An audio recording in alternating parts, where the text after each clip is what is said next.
करने की कोशिश करूंगा। विदाउट एनी डिले हम आज हमारे मेहमान को स्ट्रीम में मैं ज्वाइन कर लेता हूं। आप सबसे फिर से रिक्वेस्ट है कि वीडियो को लाइक और शेयर जरूर करें। So we have mister Jazar Mohammad. Welcome mister Jazar Mohammad to our channel Indian ex Muslim Sahil. Thank you so much, Sahil. Thank you so much. It's a pleasure to be here. Yeah, and I would like to thank you for accepting my invitation to come to this channel and share your story, why you left Islam, and what are the things that has you have gone through. So I would like to thank you for that. And काफिर Chris जी ने 40 rupees का contribution किया है, बहुत बहुत शुक्रिया। कह रहे हैं no issue Sahil, just get rocking bro. Jazar, I would request you to first tell me about, your organization, so that people also know, what kind of work you are doing, and then we will start with the actual, questions that I have shared with you. So tell me something about your organization, and what are the things you people are doing in that. What is your? I know this was the last question, but I would request you to, answer this first, and then we'll move to our actual questions. Yeah, sure, I'll do that. First of all, I thank you, Sahil, for this wonderful opportunity, and all the listeners who are listening us. And I'm very sorry that I cannot speak in Hindi. I'm from South India, and I'm not well versed with Hindi, although I can understand Hindi and I watch Hindi movies. Uh, because it's not my native language. My native language is Malayalam, and but I'm also comfortable with English.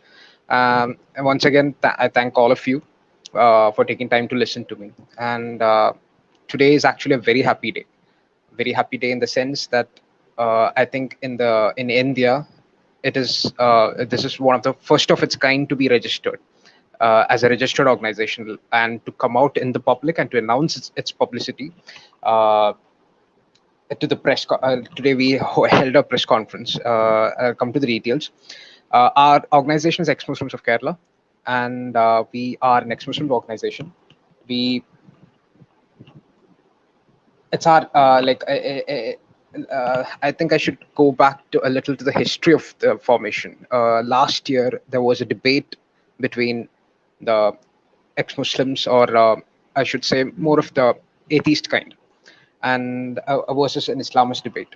And it was on the topic was the science of Quran. So, is there any scientific facts or any scientific stuff in the Quran? And so that was on last year, exactly last year on January 9th. And that was a very that was the exactly the the starting point of how uh, our organization. I'm sorry. Can you hear me?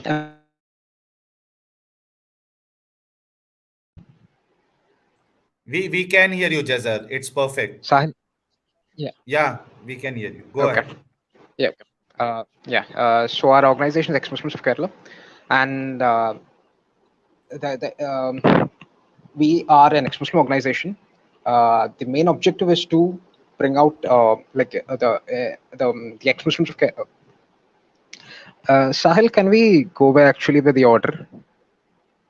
Acha, no issues. Okay, it's absolutely fine. We'll go. I Yeah. know you might have note down some pointers, based on the list that I've shared with you. So what we'll do, Yeah. we'll start with the actual question. No issues. हमारे जजर मोहम्मद कह रहे हैं कि ये जो organisation है इनकी, ये आज रजिस्टर भी इनका हो गया है। और एक डिबेट हुआ था इनका लास्ट ईयर 9 जनवरी को, साइंस इन कुरान के वाकई में कुरान में कोई साइंटिफिक फैक्ट्स या साइंटिफिक चीजें है या नहीं। और एग्जैक्टली 1 साल के बाद इनका ये रजिस्ट्रेशन हुआ है। तो ये लोग बहुत खुश है। इनकी एक आज कॉन्फ्रेंस भी थी केरला में। तो लेकिन जजर हमको ये रिक्वेस्ट कर रहे हैं, क्योंकि ये जो क्वेश्चनर था वो मैंने लास्ट में रखा था, तो वो मुझे रिक्वेस्ट कर रहे हैं कि आप एक काम करो, आपने जो सीक्वेंस दिया है उस हिसाब से आप क्वेश्चन करो। सो जैसे कि आप लोग जानते हैं, सबसे पहला जो हमारा सवाल होता है वो यही होता है कि जो हमारे गेस्ट है उनको अपने बचपन से लेकर इस्लाम में रहने तक का सफर बताना है। तो मैं इंग्लिश में भी एक बार उनसे वो सवाल कर लेता हूँ। सो जजर, the very first question for you is, tell us So tell us about yourself and your journey from your childhood to living in Islam till the time you are in Islam. Share us your journey. How was your childhood?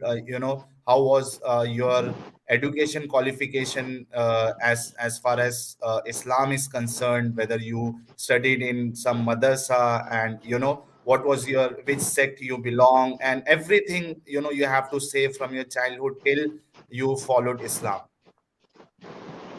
Okay, thank you. I'm sorry for the inconvenience because, I've got things to say, and I was actually using that to lead to Exmuslim of Kerala, and it's so if we go by the order, it'll be more easier.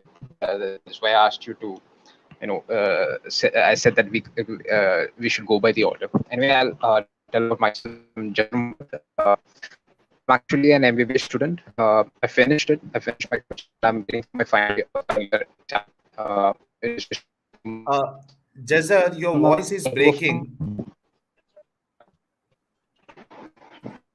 Can you hear Let me? me check with people. Let me check with Hello. people. दोस्तों, क्या जजर की आवाज break हो रही है या मेरी आवाज में प्रॉब्लम है? Jhajjar, your voice is breaking. Some issue with your internet connection, I think.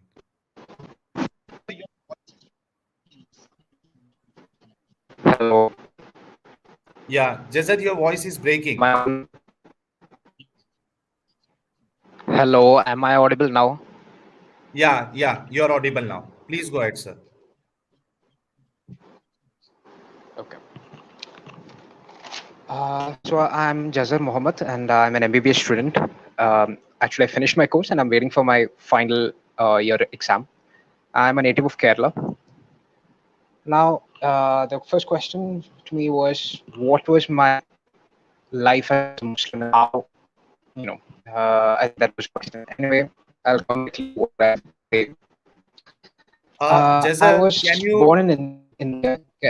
Hello. can you do one thing? Can you Hello. close the camera? Maybe, since you have the camera on, it's consuming more of the Yeah. MBs, and due to which the audio is not clear. Yeah. Yeah. Yeah, Yeah. Okay. just check. Okay. Yeah, just So.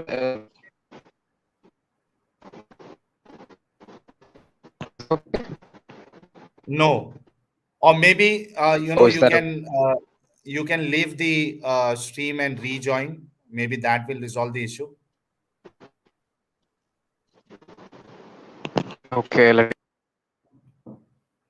तो दोस्तों, जजर जो है, आपने देखा जजर को, काफी young है और एमबीबीएस के स्टूडेंट है। फाइनल ईयर उन्होंने शायद कहा है, फाइनल ईयर उनका चल रहा है और फेस के साथ बात कर रहे हैं। आप लोग सोचिए, केरला जैसे स्टेट में उन्होंने अपनी एक ऑर्गेनाइजेशन बनाई है और बाकायदा उसको उन्होंने रजिस्टर किया है।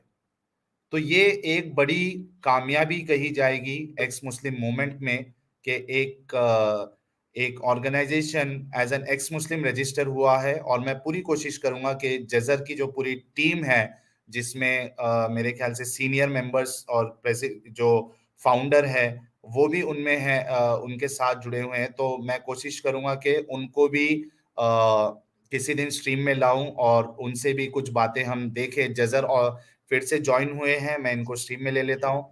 Yes Jhajjar, welcome back. I think Jhajjar का इंटरनेट कनेक्शन में कुछ इशू है। दोस्तों, आप सभी से रिक्वेस्ट है कि आप लोग वीडियो को लाइक और शेयर करें। ऐसी जो एपिसोड्स होते हैं उनमें भी कई सारे लोगों को जुड़ना काफी जरूरी है। तो आप लोग ये ना सोचे कि यार इसमें आज मोमिन भाइयों से बातें नहीं होने वाली है तो आप लोग कम तादाद में आए, ऐसा ना करें। ये एपिसोड काफी काफी काफी ज्यादा इम्पोर्टेंट है इस मोमेंट के लिए, इसलिए मैं आपसे रिक्वेस्ट करता हूँ वीडियो को आप लाइक और शेयर जरूर करें। Jhajjar is back. Hello, can you Jhajjar, hear can me you now? Hear me? Yeah, we can hear you. Yes, please go ahead. You were telling us that you are an MBBS student and Yeah. you are from Kerala. Am I audible? You don't want the camera on, right? If there is, if it is Hello. not creating any problem with the voice, then I'm okay with the camera on. But I don't know what is creating the problem. Maybe we can go with the camera being off. Is that okay? Yeah. It's absolutely fine. People have already seen you, so even if your cam is on, is off now, Yeah. that is absolutely fine. Yeah. Go So ahead. please Go go ahead. ahead with your yeah. Okay. So I was born in when I was 3 years old. Totally, family moved to Dubai, and most of my childhood was there. When I was Jazar, your voice is breaking again. hello, Your voice is breaking one again. second. Do you have a Wi-Fi connection or are you connected through your hotspot, mobile data? No. Now am I audible now? Yeah, you are audible now, but when you start Hello. speaking, your voice goes, your voice goes bad.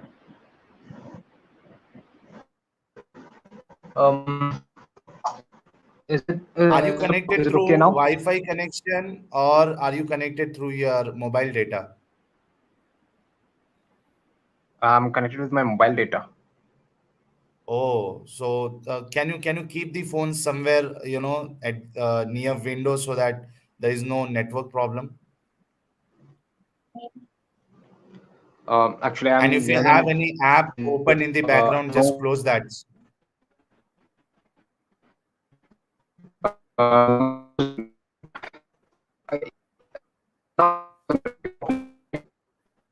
No, your voice is still breaking. So meanwhile Nikhil ने 100 रुपए का contribution किया है, बहुत बहुत शुक्रिया। कह रहे हैं नमस्ते साहिल भाई, you are doing a splendid job and will be remembered by coming generations, will be more analytical. Thank you Nikhil भाई। एंड अपार्ट फ्रॉम दैट, आप सभी लोगों से मैं ये कहना चाहता हूँ कि चूंकि आज गुरपुरब है, which is the birth anniversary of all the 10 gurus on their respective birthday, तो आप सभी को उसकी शुभकामनाएं मेरे तरफ से। हैप्पी गुरपुरब सभी लोगों को। सचवाला जी पार्ट 2 कह रहे हैं काफी लोगों अल्लाह का आजाब आ गया है, सुधर जाओ। Jazar, Can you hear me now? Am I audible? या we can hear you now. Let me see if my voice is still breaking. Please tell me. या you know, it's fine now, please continue. Okay. Okay. So as I said, most of my childhood was in Dubai. Uh, Even Dubai. when I was in preschool and yeah, in Dubai, I was in Dubai till my ninth standard. I was in okay. Dubai. Okay. Even when I was in preschool and kindergarten, my father used to take me for Friday Juma prayers and all. And My parents used to pray, like they are devout Muslims. They pray, but as I was very small, like they didn't force me to pray or something. But when I started, when I crossed the age of 7, when I was in school and when I became 8 years old, I was asked to pray, and from 8 years onwards, that's what I can remember. I started going to madrasa. The thing is, like, my mother's family is a hardcore Salafi family, or a Mujahid family, as some people would call them, Mujahids. So naturally, I too went to a Salafi madrasa. There I studied the Qiraat and basic Tajweed, Fiqh, Tarikh, the 6 articles of Iman, 5 pillars of Islam, and all the Hadith, and all those stuff, and how to pray and so stuff. And after that, I was supposed to pray. there was actually, there was a kind of an order. And even like I used to think that that was right and that was what I was supposed to do always. I used to go to mosques for at least 3 times a day. I used to go to mosques. Mostly it was for Asr, Maghrib, and Isha. I still remember that I had learned the whole last juz of Quran. That is from the Suratul, Surah Naba. yeah, till Surat An-Naba, Amayat Salun, till Amat Salun. I learned it by heart, and like I could recite it without having to look at the Quran. Uh, like it is funny now thinking about it that even at that time I even dreamed of becoming a Hafid. I mean, can you even imagine that being a Hafid? And and it was not just prayers. I used to fast in the month of Ramadan, and I used to in the month of Ramadan. It was our family was very absolutely in prayers and very in all kinds of Islamic stuff. I used to go to pray to the mosque for all the prayers, almost all the prayers. At least whenever I was in my home, or when I'm back from school, I used to go to the mosque, and even for Taraweeh. And when it is in the last 10 days of Ramadan, our whole family, we used to go to spend our days, the last days in the mosque, for Qiyamul Right. Layl and Tahajjud and all those kind of. And then when I was 14 years old, it was then I had to come back to India due to personal reasons. But still, I still continued my madrasa education. A lady used to come and used to teach us the Quran and other stuff.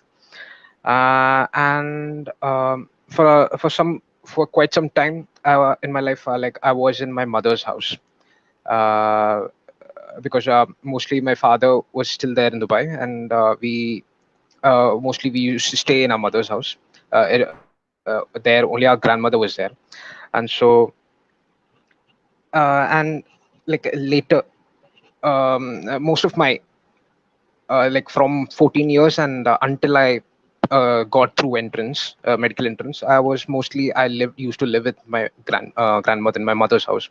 Now, as I said, my mother's family is a very they are very hardcore Salafis. They are very proud of being Salafis, not just Muslims. They're very proud of being Salafis, and even my mother's family, the elders, the male people, my mother's brothers, and all those my mother's father's brothers and all. They were all members and in the leadership of Kerala Nadwatul Mujahideen (KNM), which is the Mujahid organization Oh, in Kerala. Yeah, that uh, what is the full form? Kerala Ke- Nadwatul Nadwatul Mujahideen. Mujahideen. Yeah, Okay, so KNM. your family members were on the high position in this organization. That is what you are trying to tell? Yeah, yeah. They were in either in the district leadership or they were in the state leadership, and at least they knew everyone. They were well connected with the leadership. Okay. Okay. And near my mother's house, there is a Salafi masjid, which was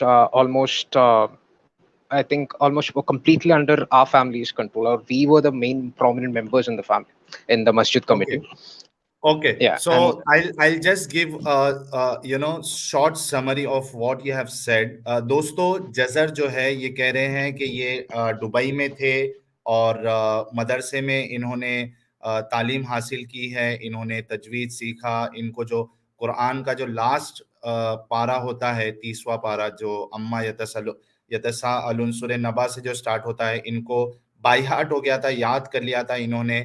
और ये सलफ़ी मकतब फ़िक्र के थे, जो सलफ़ी फ़िरका है उससे ये belong करते थे। बल्कि इनके जो घर वाले हैं, वो एक प्राउड यानी वो अपने आप को प्राउड सलफ़ी मानते हैं और इनके जो रिश्तेदार हैं, वो केरला नदवतुल मुजाहिदीन शायद इन्होंने कहा है, ये जो ऑर्गनाइज़ेशन है या जो इदारा है, इसमें ये काफ़ी बड़े पोज़ीशन पे जो डिस्ट्रिक्ट लेवल है, वो पोज़ीशन पे थे इनके रिश्तेदार। और इसके अलावा ये कह रहे हैं कि ये 3 टाइम की नमाज़ पढ़ते थे, असर, मगरिब, इशा और रोजे रखते थे। और इसके अलावा जब रमजान का महीना आता तो जो आखिरी 10 दिन होता है, आखिरी अशरा जो होता है, उसमें इनकी पूरी फैमिली मस्जिद में पूरा वक्त बिताते। और आम तौर पे अगर आप देखोगे, जो सलफी मुस्लिम होते हैं या अहले हदीस जो फिरके वाले होते हैं, वो रमजान में लास्ट 10 दिन जो है उसमें जो 5 रातें होती हैं, वो अक्सर जो है पूरी रात वो मस्जिद में ही बिताते हैं। तो ये उस फिरके से ये बिलोंग करते थे, और इनकी जो फैमिली है वो पक्की, एकदम पक्की सलफी फैमिली है, मानती है। और ये मेडिकल स्टूडेंट है, ये भी इन्होंने बताया है। इनके घर के पास मस्जिद है, सलफी मस्जिद, और उसको कंट्रोल जो है इनके फैमिली के हाथ में ही है। तो इतना मैंने शॉर्ट में बताया। आई होप इतनी उनकी बातें आपको समझ में आई होगी। अ, अब आगे उनसे जानते हैं कि उनके पास आगे कहने के लिए क्या है। Yes Jhajjar, please continue. You There was a mosque, Salafi mosque near your house, and Yeah. your family had a control of that mosque. Then, Yeah, and when I was a believer, even that mosque and or going to prayers and all all those kind of Islamic things were very dear to me. I enjoy doing those things, and you will not believe it that I there was the permanent or the full time muezzin for the masjid, but I was a part time muezzin for the masjid oh, because I loved delivering the azan, and I'm not boasting or bragging about it, but my azan was quite good. Like even when I was in college or when I was in Dubai can you madrasas. can you can you give azan now? And our Muslim brothers and sisters listening to you, maybe sometimes they think that we call some fake people, and they were not actually Muslim, and it's a scripted thing. They I mean, some of them they think like that. So as you said, Yeah. you were very good in giving azan. I would request you to, give maybe 2, 3 lines of that in a good voice. Okay, yeah, I've been out of practice for years now, and but still I'll It's give it a okay. try. Yep. Yeah, yeah, give a try. Yeah.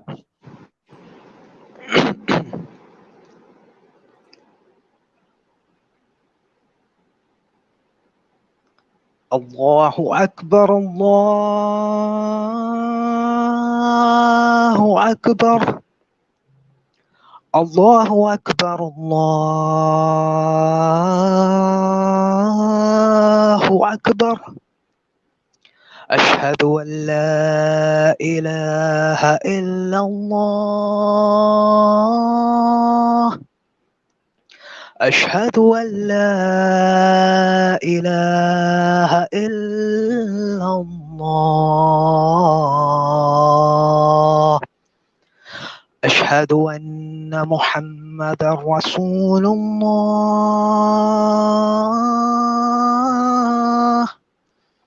أشهد أن محمدا رسول الله حي على الصلاة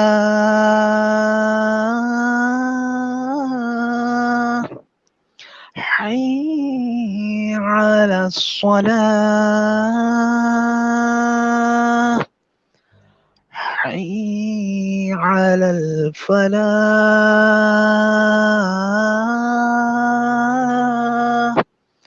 حي على الفلاح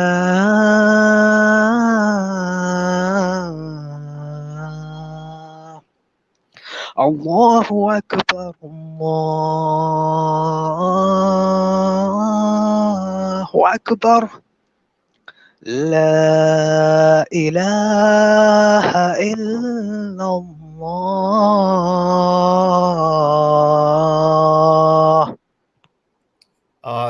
That was fantabulous, Jhajjar. Jhajjar ये कह रहे थे कि वो जितने जो अमल करते थे वो दिल से अपने करते थे, उन्हें काफी इंटरेस्ट से वो करते थे। और इनके जो पास में मस्जिद थी, वहां पे ये लाइक पार्ट टाइम मुअज्जिन जैसे थे, क्योंकि इनको अजान देना काफी पसंद था।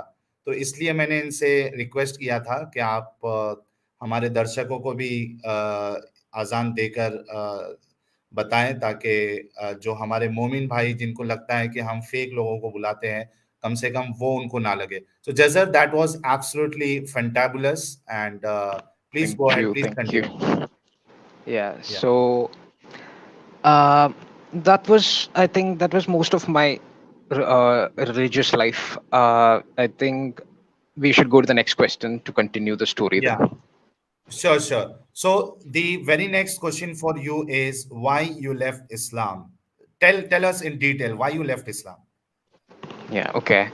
Now, I got the what happened next was like I got through medical entrance. I secured my medical seat. I got into a government. I had a government medical seat, and like it was then like when I was began like my life began to be a little more free. I began to take a little more interest in politics. That was not something of. It did not happen just like that. It was because in India, it was during those years, it was then that the rise of the fascist Hindutva government came in India, and they were promoting anti-Muslim sentiments. And back then, when I identified myself as a devout Muslim, the suffering of Muslims really troubled me a lot. Uh, the Sangha Parivar gaining control of India, and on the pretext of even possessing, you didn't have to possess a real beef or something. Y- They just have to make a rumor about it, and they can come and mob lynch and kill you. Muslims were discriminated against. They were shunned away from the mainstream society. They were treated worse than even cow dung, I should say. And being a devout Muslim, being a true Muslim back then, I couldn't just stay quiet. That was not because I was a great humanist then or allowed all of mankind equally. It was because I cared about Muslims and Muslims only. Because then I used to believe in Muslim supremacy. Now, all of you know that the left wing politics in Kerala, the left wing politics is very strong. It has a very solid base in Kerala. Uh, I was very much attracted to the left because they were talking about equality, they were talking about freedom, they were talking about rights, progress, fraternity, and most importantly, why I was attracted to the left wing was because they even included the discriminated or the persecuted minorities such as Muslims in their activism. And I decided to read more on left wing politics. I was very much in love with leftism, because like equality and freedom and rights and progress and fraternity and all those stuff. Like it makes you more. At least as far as I'm concerned, it makes you more of a human being. And but later, when I began to read more on leftism, I was facing problems with being a Muslim and a leftist, because how like I couldn't reconcile the teachings of Islam and leftism when Islam taught me Muslim supremacy and Islamist rule. Leftism taught me equality, freedom, rights, progress, and and all of these good stuff, that the equality, freedom, rights, and progress and fraternity, they were meant for the whole of human beings, whole of mankind. It was not just limited to a particular religion or a particular community. It was for the whole mankind or for the whole humankind. And uh, and I began to when such differences of opinion between began to crop up in my mind, I was like confused, like I couldn't decide between Islam and leftism. But like just like how a Muslim is taught in madrasas, like whenever you have any doubts relating to religion, whether your religion is true or whether your religion is perfect, or whether you start when you start having doubts, you should suppress those doubts, kill those doubts, squash those doubts, and those doubts will go away. That was what we were taught. That is what I think every Muslim is taught in madrasas. You're not supposed to doubt your religion. You're not supposed to have any kind of hesitation to do any of the stuff that Islam has commanded you to do. And when I began to use that technique, I was successful. I did not have to think anymore because it was easy to shut away my thoughts, cast away my doubts, and be a Muslim and not to think about other stuff. But later, my college life started. I began to engage with more people. It was a more much wider world. There were atheists, there were agnostics, there were people of other religions, and frequently we used to come into conversations about religion. And just like we used to compare stuff, we used to compare ideologies, we used to talk about which is better or which is more humane, which is more good for the people, and which is more tolerant, and such kind of talks. uh, and what happened was that when I when I went to madrasas, when I studied in madrasas, I was taught and I was taught, and also I only knew the good stuff about Islam. I didn't know anything about the bad stuff or the alleged bad stuff. I used to think it was alleged. I used to think it as alleged, although all those stuff they come out with. But I knew all the good things about Islam and its prophet. Only the good stuff. Only the sweet stuff that was presented very emotionally and passionately by Islamic scholars. I know many Islamic scholars in their speeches, and they're very emotional when they talk about Islam, and even I was drawn to it. I used to think that even yes, my Islam is the perfect. Islam is the best. And when I began to, what happened was when I began to talk to different people from different perspectives, and they started challenging my beliefs, they started challenging my Islam, they started challenging my prophet.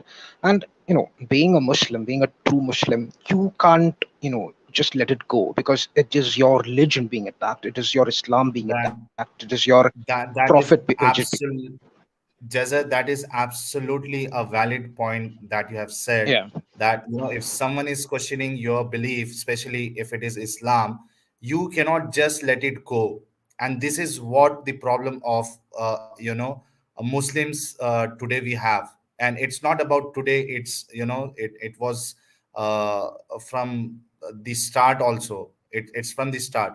दोस्तों, जजन ने अभी तक जो बताया है वो ये बताया है कि जब वो कॉलेज में गए और ये जो केरला से आते हैं तो वहाँ पे इनका जो ज़्यादा दिलचस्पी थी वो पॉलिटिक्स में थी, तो ये लेफ्ट जो आइडियोलॉजी है या जो भी कहते हैं उसको, I am not very good in politics, but उन्होंने जो बताया है मैं वो बताने की कोशिश कर रहा हूँ आप लोगों को। तो लेफ्ट की तरफ इनका ज़्यादा झुकाव था, तो इनको लेफ्ट में जो जो चीज़ें होती हैं, जैसे सबके साथ इक्वालिटी के साथ रहना है, या यानी क्या कहते हैं उसको, डेवलपमेंट का सोचना है, यानी जो भी इनको लगा कि ये बेहतरी वाली चीज़ है, वो इनको इस्लाम में नहीं मिल पा रही थी। वो दोनों मैच नहीं हो रहा था। और इसके अलावा जब ये कॉलेज में गए तो वहाँ पे इनकी जो मुलाकात है वो अ, यानी एथियस्ट के साथ हुई, एग्नोस्टिक के साथ हुई, और फिर जो बाकी मज़हब वाले या धर्म वाले लोग थे, उनके साथ इनकी अच्छा, ये कह रहे हैं वी अंडरस्टैंड इंग्लिश। आप समझते हो, लेकिन कई सारे लोग हैं जो नहीं समझ पाते हैं, तो जो मैं बता रहा हूँ ये उन लोगों के लिए है जो नहीं समझ पाते हैं इंग्लिश इतनी साफ। तो ये जो है जज़र जो है वो जब कॉलेज में दोस्तों के साथ मिले, वहाँ पे एथियस्ट थे, एग्नोस्टिक थे, दूसरे धर्म वाले थे, मज़हब वाले थे, तो वहाँ पे इनकी उनके साथ कन्वर्सेशन होती थी, या वो जो सवाल करते थे इस्लाम में। तो जज़र ने एक बहुत वैलिड पॉइंट बताया है, जो आज आप लोग बिल्कुल इसको यानी समझ सकते हो हमारे चैनल पर भी, कि एक मुसलमान के सामने अगर कोई इस्लाम को चैलेंज करे, या इस्लाम को गलत कहे, या मोहम्मद साहब को गलत कहे, तो वो मुसलमान उसको ऐसे ही जाने नहीं दे सकता। अगर फिर से मैं कहता हूं कि कोई मुसलमान के सामने अगर कोई इस्लाम को बुरा कहे, या मोहम्मद साहब को बुरा कहे, या गलत कहे, तो वो मुसलमान उसको ऐसे ही जाने नहीं दे सकता। यही हाल जज़र मोहम्मद का था, और उस वजह से उन्होंने फिर उनको जवाब देने के लिए उन्होंने जो कुछ किया वो आगे बताएंगे, लेकिन ये बहुत ही वैलिड पॉइंट है। आप लोग ध्यान रखिएगा। इसीलिए जो हमारे मोमिन भाई आते हैं उनके अंदर हाइपर एक्टिव मोड होता है, हाइपर एक्टिव होते हैं, क्योंकि वो इस्लाम को गलत सुनना पसंद ही नहीं करते या वो सुनना चाहते ही नहीं है। इसके वजह से ये हाइपर एक्टिवनेस उनके अंदर आ जाता है। और यही हाल जजर का भी था। आगे सुनते हैं कि जजर को क्या कहना है। Yes Jhajjar, so you cannot stand hearing that Islam was false or Prophet Muhammad is not a good person. So what happened then? Yeah, just as you said, I even my hyperactive mode was on because I was emotional. Like I have not seen this prophet, I have not seen him at all, and none of us have. But you know, I loved this prophet. I loved Prophet Muhammad more than my siblings, more than my parents, and even more than myself. Or that was what I was ordered or commanded to do. So that is a hadith. You are supposed to love your prophet much more than anyone, including yourself.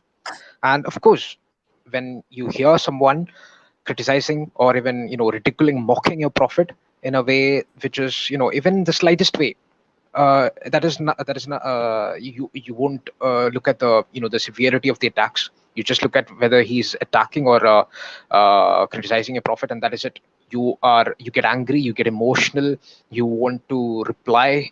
You become, you want to reply in a much more fierce manner. But since it was Kerala, and that was not the culture that I grew up in.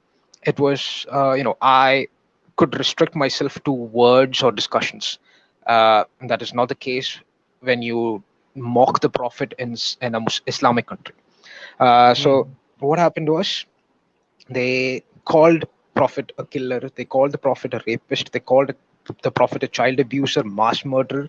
They also told that Quran has no morality, the Quran has no scientific facts at all.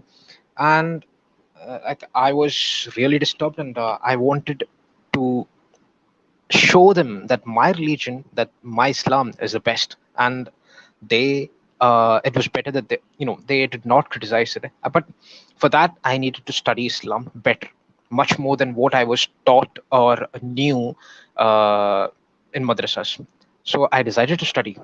I decided to study Islam better. And because I wanted to prove them that the Quran was perfect in every way. I wanted to prove that my prophet Muhammad Rasulullah was the most perfect man in the whole world, in the history of earth, and is the role model for all humans in the future, for even for the future. And for that purpose, I began to study Islam. And what happened next is the crux of the story. That is, the Islam that, like, I started going deep into Islam, not the stuff that you're taught in madrasas or in in general, not those kind of stuff. I began to go in deeper. The Islam I knew from learning in madrasas and from listening to study classes of Islamic scholars was not at all similar to the Islam that I studied by my own efforts. Now, when people listen to this, like when I say that I studied by my own efforts, they'll, it is very natural to suspect me, to think that it was probably my mistake, that I got Islam wrong, that I interpreted Islam wrong, that I got the wrong idea of Islam, and that is not what the real Islam or the true Islam is, and it is all my fault. No, I will reply to that possible accusation within a minute.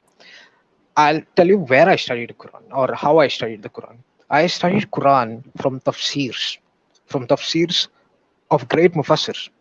I don't think any Muslim, any Islamist would say that Abdullah ibn Abbas, who was a cousin of the Prophet, is not a reliable person. He is said to be the greatest mufassir of Quran. There is a hadith that when he was blessed directly by Allah, Right. because the Prophet prayed that Ibn Abbas should receive the best of knowledge of the Quran. And the tafsir ibn Abbas is one of the best tafsirs. It is the most reliable because Abdullah ibn Abbas was a companion of the Prophet and lived during his time.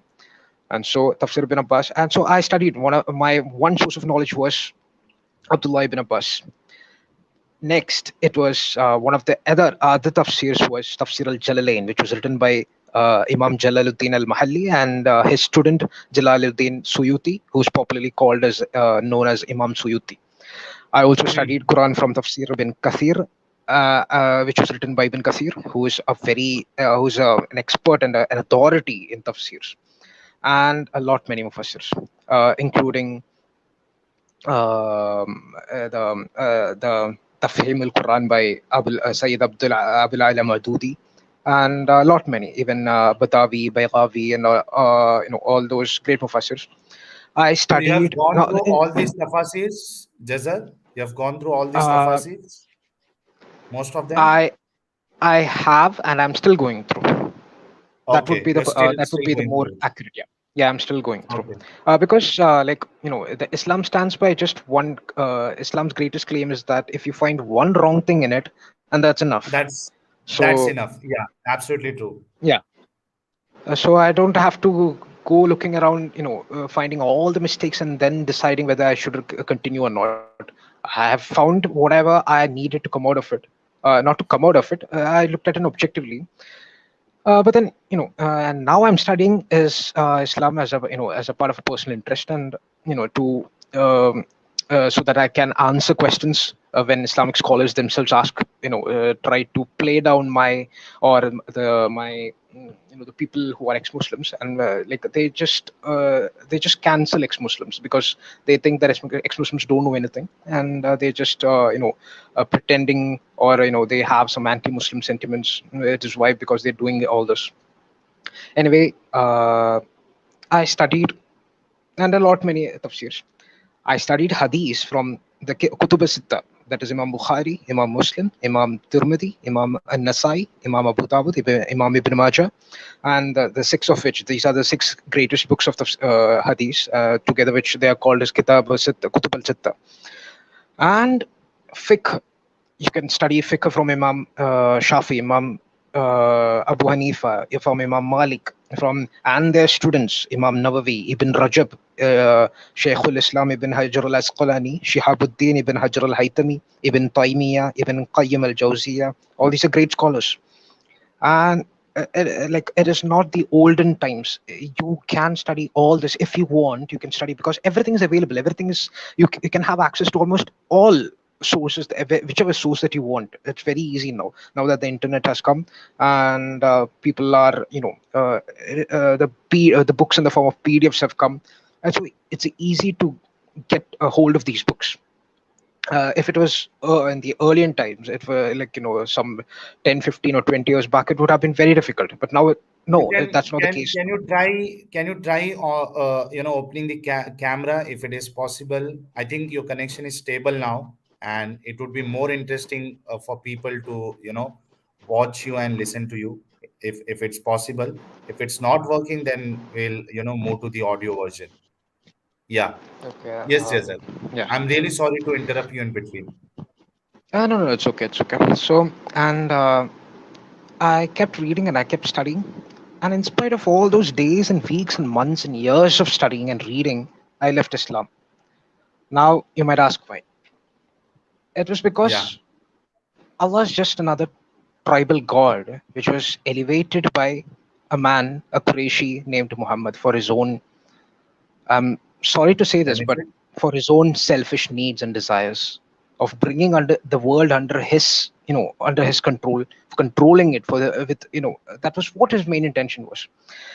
It's like he had his own agendas and desires and needs and stuff, and he wanted the world under him.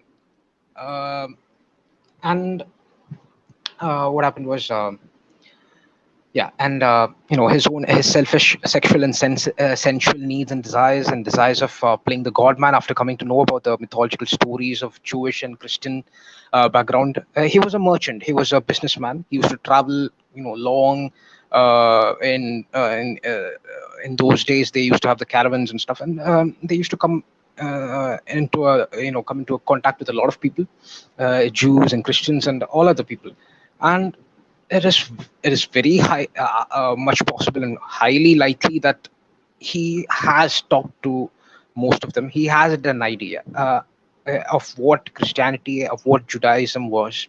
And when he had and I should say that he was very shrewd. You have to accept that Muhammad was a very good businessman. He was a great merchant, which was why Khadija was impressed, and which was what led to their marriage too. And so he's not someone who had who just came out of the blue and decided to create a religion. No, he had a plan, and he was going exactly by that plan. And but Allah was just a tribal god.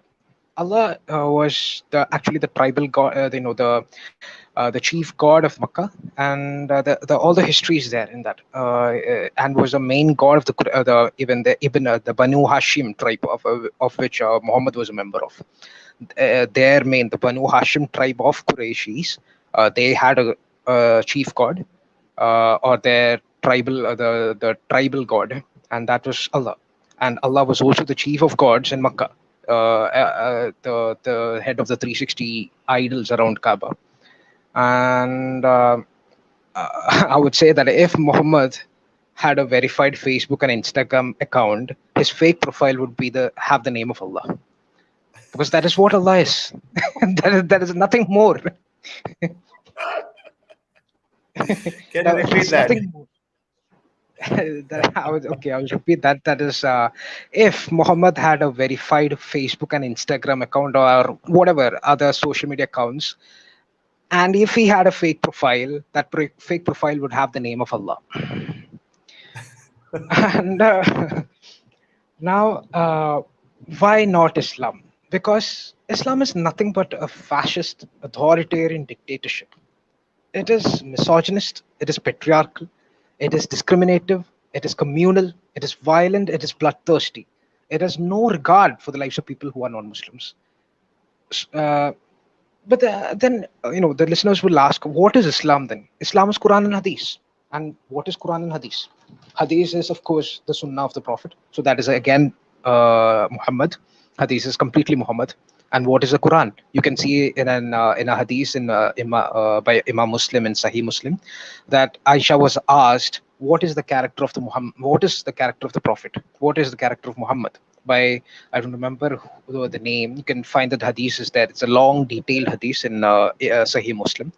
And Well Aisha said. says, Aisha says that We are the not character of the breaking on Prophet, Aisha, the character of the Prophet is the Quran. So Yeah. who is Muhammad and what is Islam? It all answers it. Every question has the same answer. Who is Allah? Allah is Muhammad. What is the Quran and Hadith? That is Muhammad. Everything is Muhammad. Where's the difference?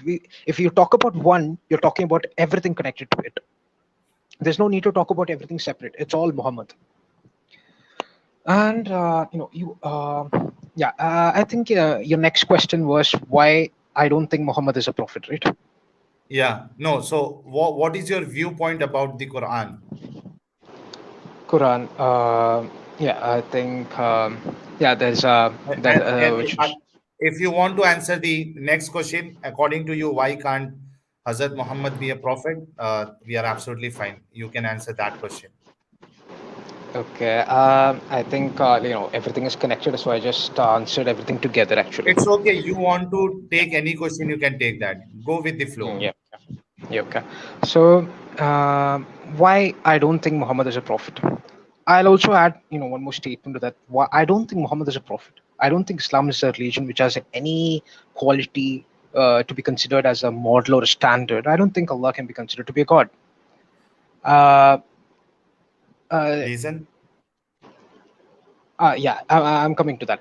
That is, for example, for the first thing, why I don't think Muhammad is a prophet. There are many reasons. The first reason is the revelation or the kind of revelation. The revelation is the most important part in Muhammad's life. It was how he became a prophet, or how he declared himself to be a prophet, how he assumed the prophethood. I would like everyone listening to this to read there are a lot of hadiths on how Muhammad receives his revelations from Jibreel, from Allah through Jibreel. And just read it. And just think that such an incident happened today in this world. What will we do? Uh, Maybe now, you'll need more time because there are many hadiths on it. Uh, like I'm sure any person who think, at least a little skeptically and critically, that he will definitely have doubts whether Muhammad had a psychiatric disorder. And that is not something to be mocked at, or something to be made fun of, because being a medical student and all that, or being a human itself, I don't have to be a medical student for that. A medical, when you have a medical condition or when you have a psychiatric disorder, it is not a good thing. It's a very pitiable condition. You need support, you need treatment. But that was not what happened to Muhammad.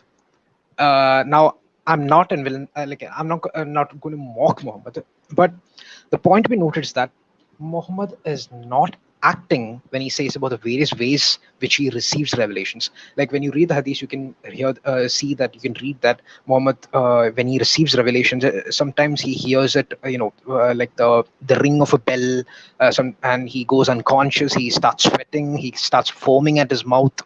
Uh, he goes all, he starts shivering. He starts sweating, and it's all, it's and he sees stuff. He sees people who are not there. He once, when he was walking down the road, it's a hadith, it's a Sahih hadith. Once he was walking down the road, he saw Jibril sitting on a chair in the sky.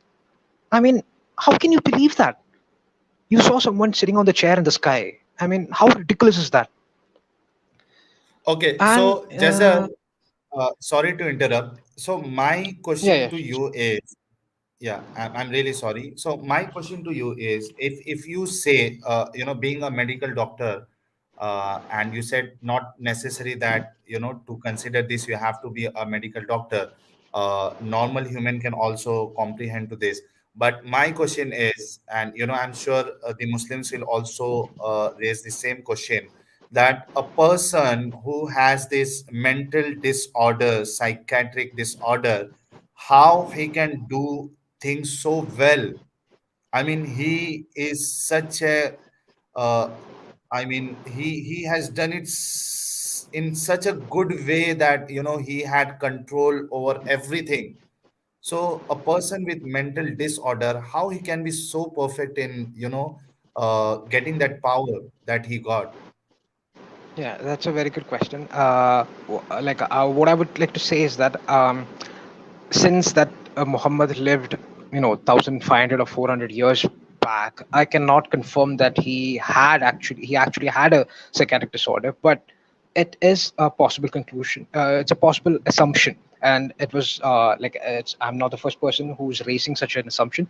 It has been, it has been raised by a lot of historians, because and doctors. There have even been studies conducted on this, on Muhammad psychology. The thing is, a psychiatric patient does not have to be, he might not be uh, mentally ill in the sense that he should always be confined to a bed or chained. Not like that. He can be okay, or quite normal Normal. in some time. Okay. Hello. Yeah, Yeah, he yeah. can be quite normal. Yeah, he can be quite normal, most of the times, and he can have an attack of, it could be epilepsy, it could be fits, it could be convulsions. Like he would be going for epileptic fits. He start shivering and all. Do you know what epilepsy is? Yeah, you get convulsion, right? Yeah, You yeah, get exactly fits. that. Hmm. Yeah, and so, and when you are in epileptic state, you can see things. You can see things because your brain is in a really excited state. You can see things, and that is very much possible. And Okay. such he there were a lot of poets. There were a lot of, because Arabia had a rich culture of poetry, and uh, everyone, like not everyone, I mean, there were a lot of poets over there. He must have listened to a lot of poetry, and he could have got many ideas from that. He could have mixed that up with what he learned or heard from Jewish scholars, from Christian scholars, and or it might, maybe this is just, I said this is just an assumption, or he could be, perfectly, he could be acting too. He could be acting too, because what he wanted was power, and he could be, acting for it, to achieve that power. That could also be that's also an assumption. I mean, when you look at history, you can only come up with assumptions. You can't, because you can't go back to history, and that is not going to happen again. So you can only make assumptions about it. One of the assumptions is this, and another assumption is he was perfectly acting, and he started getting power and such stuff. And but when you look at the hadith, which talks about receiving revelations, I don't think anyone can actually, think that that is true. Or if such a person think that that is true, they will have to, I would like to ask them that, if, hello, Can you hear me? yeah, I can hear you. I can hear you. Am I audible, Jazar? Yeah, yeah, Yeah. you're So audible. I You're was telling you that we have a Muslim viewer, and he's now good friend of us. He comes and he discuss with us on various topic. So listening to your discussion, he is telling that his name is Muhammad Salman. He's asking, how do we know that you, Jazar, isn't suffering from epilepsy? Mohammed Salman, epilepsy has, you can see someone who's suffering from epilepsy. You can, even someone who has seen epilepsy can confirm it. Like, they would start convulsing. They would start contract. Their muscles would start contracting and relaxing, and they would go unconscious and stuff. And it's quite clear. I don't know how to answer that question. How am I now suffering from epilepsy? I don't know Yeah, how but to we answer it. cannot. The simple answer can be, we have not seen Jazar having those epileptic attacks, having convulsion and all that. So Yeah. Salman, the Uh, moment you see him, getting those attacks, then you can definitely, think or can say that he's suffering from epilepsy. Apart from that, we also have Dr. Sky Wilkinson, who's telling that a patient with temporal lobe epilepsy and exactly. audio-visual Yeah. hallucinations can still live a perfectly normal life and be cunning. Thank you, Yeah. Dr. Sky. Yeah, so please go ahead. Yeah. So epilepsy is not, epilepsy is more of a neurological condition. It's not a psychiatric condition. It's not exactly a psychiatric condition.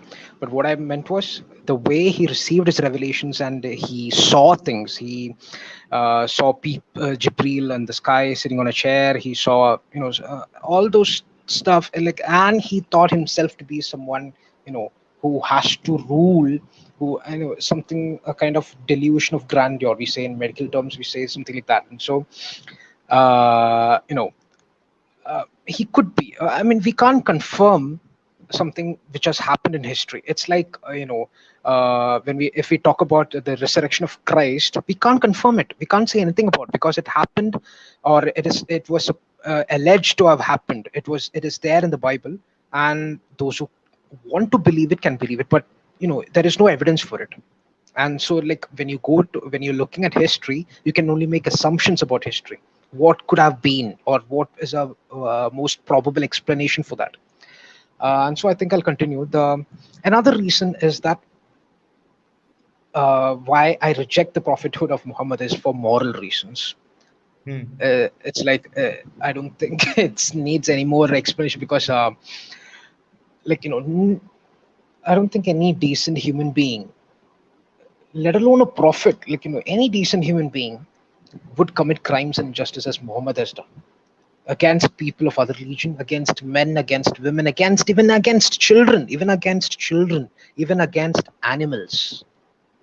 For children, when I talk about children, the first thing that comes to my mind is the that instant where, the Muhammad and Banu his Qurayza? companions attacked. Yeah, Banu Qurayza, exactly.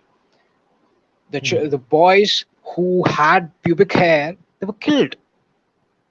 They were just killed. And Yeah, animals. that He is had. really disturbing. Yeah, that is like, I think that is one of the, I've seen many Muslims who listened or read the story of Banu Qurayza and became ex-Muslims and left their religion. Oh, Because, yeah, because that is because no one can, any decent human being, or any human being with at least, some good qualities, or at least some good in them, cannot say that that is justifiable. No, you can't can't, because children are children. You can't. I'm not saying that any killing is unjustifiable. You can't. At least that is my opinion. But killing children, killing children who can't defend themselves, just on the pretext of having pubic hair, that is barbaric. That is, you can't justify it with any number of arguments. Yeah, and apart Uh, from the incident of Banu Qurayza, there is one more, hadith in, I think it's in Sahih Bukhari, and we conducted an entire stream, Nitrates, right? yeah, night raid. So Yeah, yeah. the companion goes and check with Hazrat Muhammad that, Yeah. when we do night raids and attack, unknowingly, or what you say, without intention, we kill the women and children as well. So on that, Prophet Muhammad says that, you don't have to worry on that. They belong to the mushrik. They were mushrik. Mushrik. They were of them. So They were. even, I don't know how a person with humanity can accept this statement from Hazrat Muhammad. He should have stopped that. He should have told them not to do night raids. If because of night raids the children are getting killed, then he should have simply stopped that. But instead of that, he's telling that, they are from them. And I don't know, I really don't know, we had so many Muslim callers coming and defending that, what Muhammad said on that occasion. That is terrible, actually. And I've read, like, when you take consider women, there were, like, during these raids and or wars and stuff. When you read Tafhim al Quran of Maududi, you can see that, when these people are captured, the non-Muslims, they're, even if they were couples, like, even if they were husband and wife, because Islam has power over them, their marriage is automatically cancelled, and they're not husband and wife anymore. That is, as per Islamic rule, they're not husband and wife anymore, and those women, they belong to the Muslims and will be handed out as slaves for whatever purpose, including sex. I mean, Yeah, what kind of profit does that? What kind of right. profit does that? So we have someone who is defending Banu Qurayza incident, and Muhammad Salman is telling Banu Qurayza were killed according to the law of Torah. This is a standard excuse these guys have, that they were killed according to the law of Torah. See, Muhammad Salman, if I tell you one hadith where, Umar was reading from Torah, the Prophet got angry. Have you not read that hadith? He got angry. He got angry. Abu Bakr saw him and he stopped Umar. And, then Umar apologized for that. And he asked, then Prophet Muhammad said that even if Moses, if Moses is alive now, he has to follow me. You cannot follow his Sharia. Okay. So why this killing was done according to the law of Torah? The Prophet See, Muhammad should have Sahil, handled it on the even if basis of, yeah, I don't understand how the Torah, even if the Torah says that, how does it become justifiable? I don't understand that. yeah, right. Like, This, just they have this standard excuse. I mean, what is this, yeah? What is this? Standard because Torah excuse. said They it. were punished on the basis of Torah. Why Prophet Muhammad? The reason why, they appointed that man, because they thought like, he will do something so that their life will be spared. Was this not the reason why they appointed that man who said that as per the Torah you should be killed? Why they appointed him? Can you think? They appointed him thinking that he will do something so that our lives are spared, we are saved. What kind of excuse you guys are bringing to kill people, to kill children who just got their pubic hair? What kind of standards you have? If a boy is having pubic hair. He is a grown-up man. A 9 or 10-year-old boy can start growing the pubic hair. I have only Yeah. one thing to say to such people, like, just imagine if these kind of thing is happening to you and your family, how will you react? Will you still justify it? And That is what all was I the have to mistake ask. of and what was the mistake of women and children? What was the mistake of women and children? The women were sold. The woman was sold. They made them slaves and they were sold. And you people are justifying this act. Come on, I mean, like, Salman bhai, come wherever you on. take, whichever point you take, it's, it's unjustifiable. For leave the women and children out of it. Still, it's not correct. Wherever you take it, it's Yeah. still not correct. You only say he was merciful, right? Why didn't he spare them? Why didn't I he think, spare them? He was I think they'll he come. was sent as a mercy to humankind. If Allah can forgive someone who has done hundreds of killing, why can't Prophet Muhammad spare them? I don't think anyone can justify this act. Yes, Jazar, I'm really sorry. Please No, no, no, continue. it's okay. It's okay. And yeah, and not only that, Prophet Muhammad had sex slaves. He promoted slavery. He actually bought slaves. He sold slaves. He had sex slaves. He tried to have sex with one of his sex slaves, when his wife was not looking. I think it was Hafsa. I think when Maria, Hafsa was not yeah, looking. Yeah, Maria. When Hafsa was not looking, he tried to have sex with Maria ibn Kipti. I think that was it. Maria Kiptia, yeah. Yeah. And so, like, I don't know, like, what standard does he have to show us to lead the world? I don't know. I don't have anything more to say on that anyway, because it's, which prophet will allow all this? I don't know. And just now Sahil said that he was sent as like Muhammad was sent as a mercy, but towards the end, or that was what the Mufassirs say, that the fifth or the Surah At-Tawbah, the fifth chapter, and related hadiths say that he was sent with a sword to establish the Islamic rule, the kingdom of Allah, the Islamic rules, the Sharia rule in the world. Muhammad was extremely intolerant of other religion and people. There's a hadith in, I guess, in Bukhari. I think he said that he will not, allow the Jews and the Christians to live in Arabia, and that was reported by none other than the second Khalifa of Islam, Umar bin al-Khattab. Like, he will not leave the Christians and Jews, or he will not allow the Christians and Jews to live in Arabia. What mercy is this? Or maybe if you think of it in another way, that's actually a mercy, because not having to live under a prophet like this or a ruler like this, it is actually a mercy.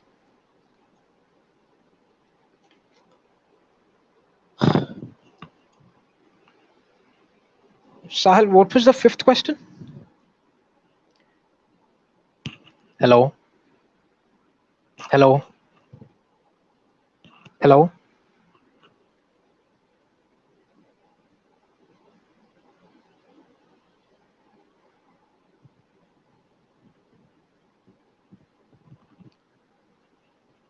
Hello,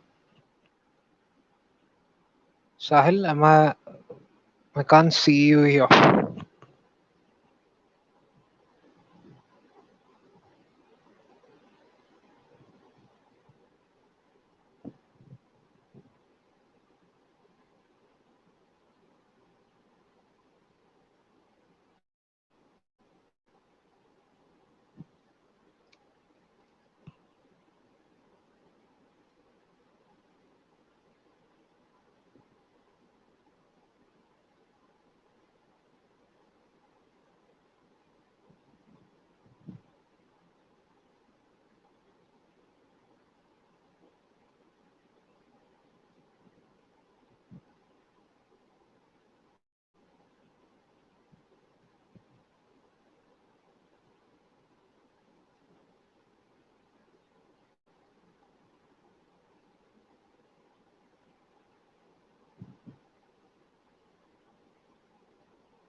Can you hear me, Jazar? Hello, Yeah, yeah, I'm I can really hear you. sorry I got disconnected. What happened? Yeah, due to some network issue. Yeah, so Oh, please continue. okay. Yeah, so what was your fifth question? Sorry. What was your fifth question? So my fifth question is, what do you think is the position of women in Islam? Yeah, okay. Okay. I'll go to the fifth question. I think we have covered enough for the second, third, and fourth question. Like it was Yeah. about Quran, Muhammad, and Islam. I mean, why I left Islam. And I think we'll go to the fifth question. Now, as I said earlier, that Islam is a very much misogynistic and patriarchal religion. Islam considers women in the same way as a person in the sense man. Man is being given utmost importance in Islam. Women is being considered as his property, just like money, just like property and all other kinds of wealth of a man. Women in Islam are one of the properties of a Muslim man, and difference in is that women are a bit more expensive. They're not just like other properties, not like money or land that you possess. They Women are they are they're responsible for your next generation, for your children, and so women become more expensive. And the condition of a woman in Islam is same throughout her life. Like when she is a daughter, she's under the mercy of her father.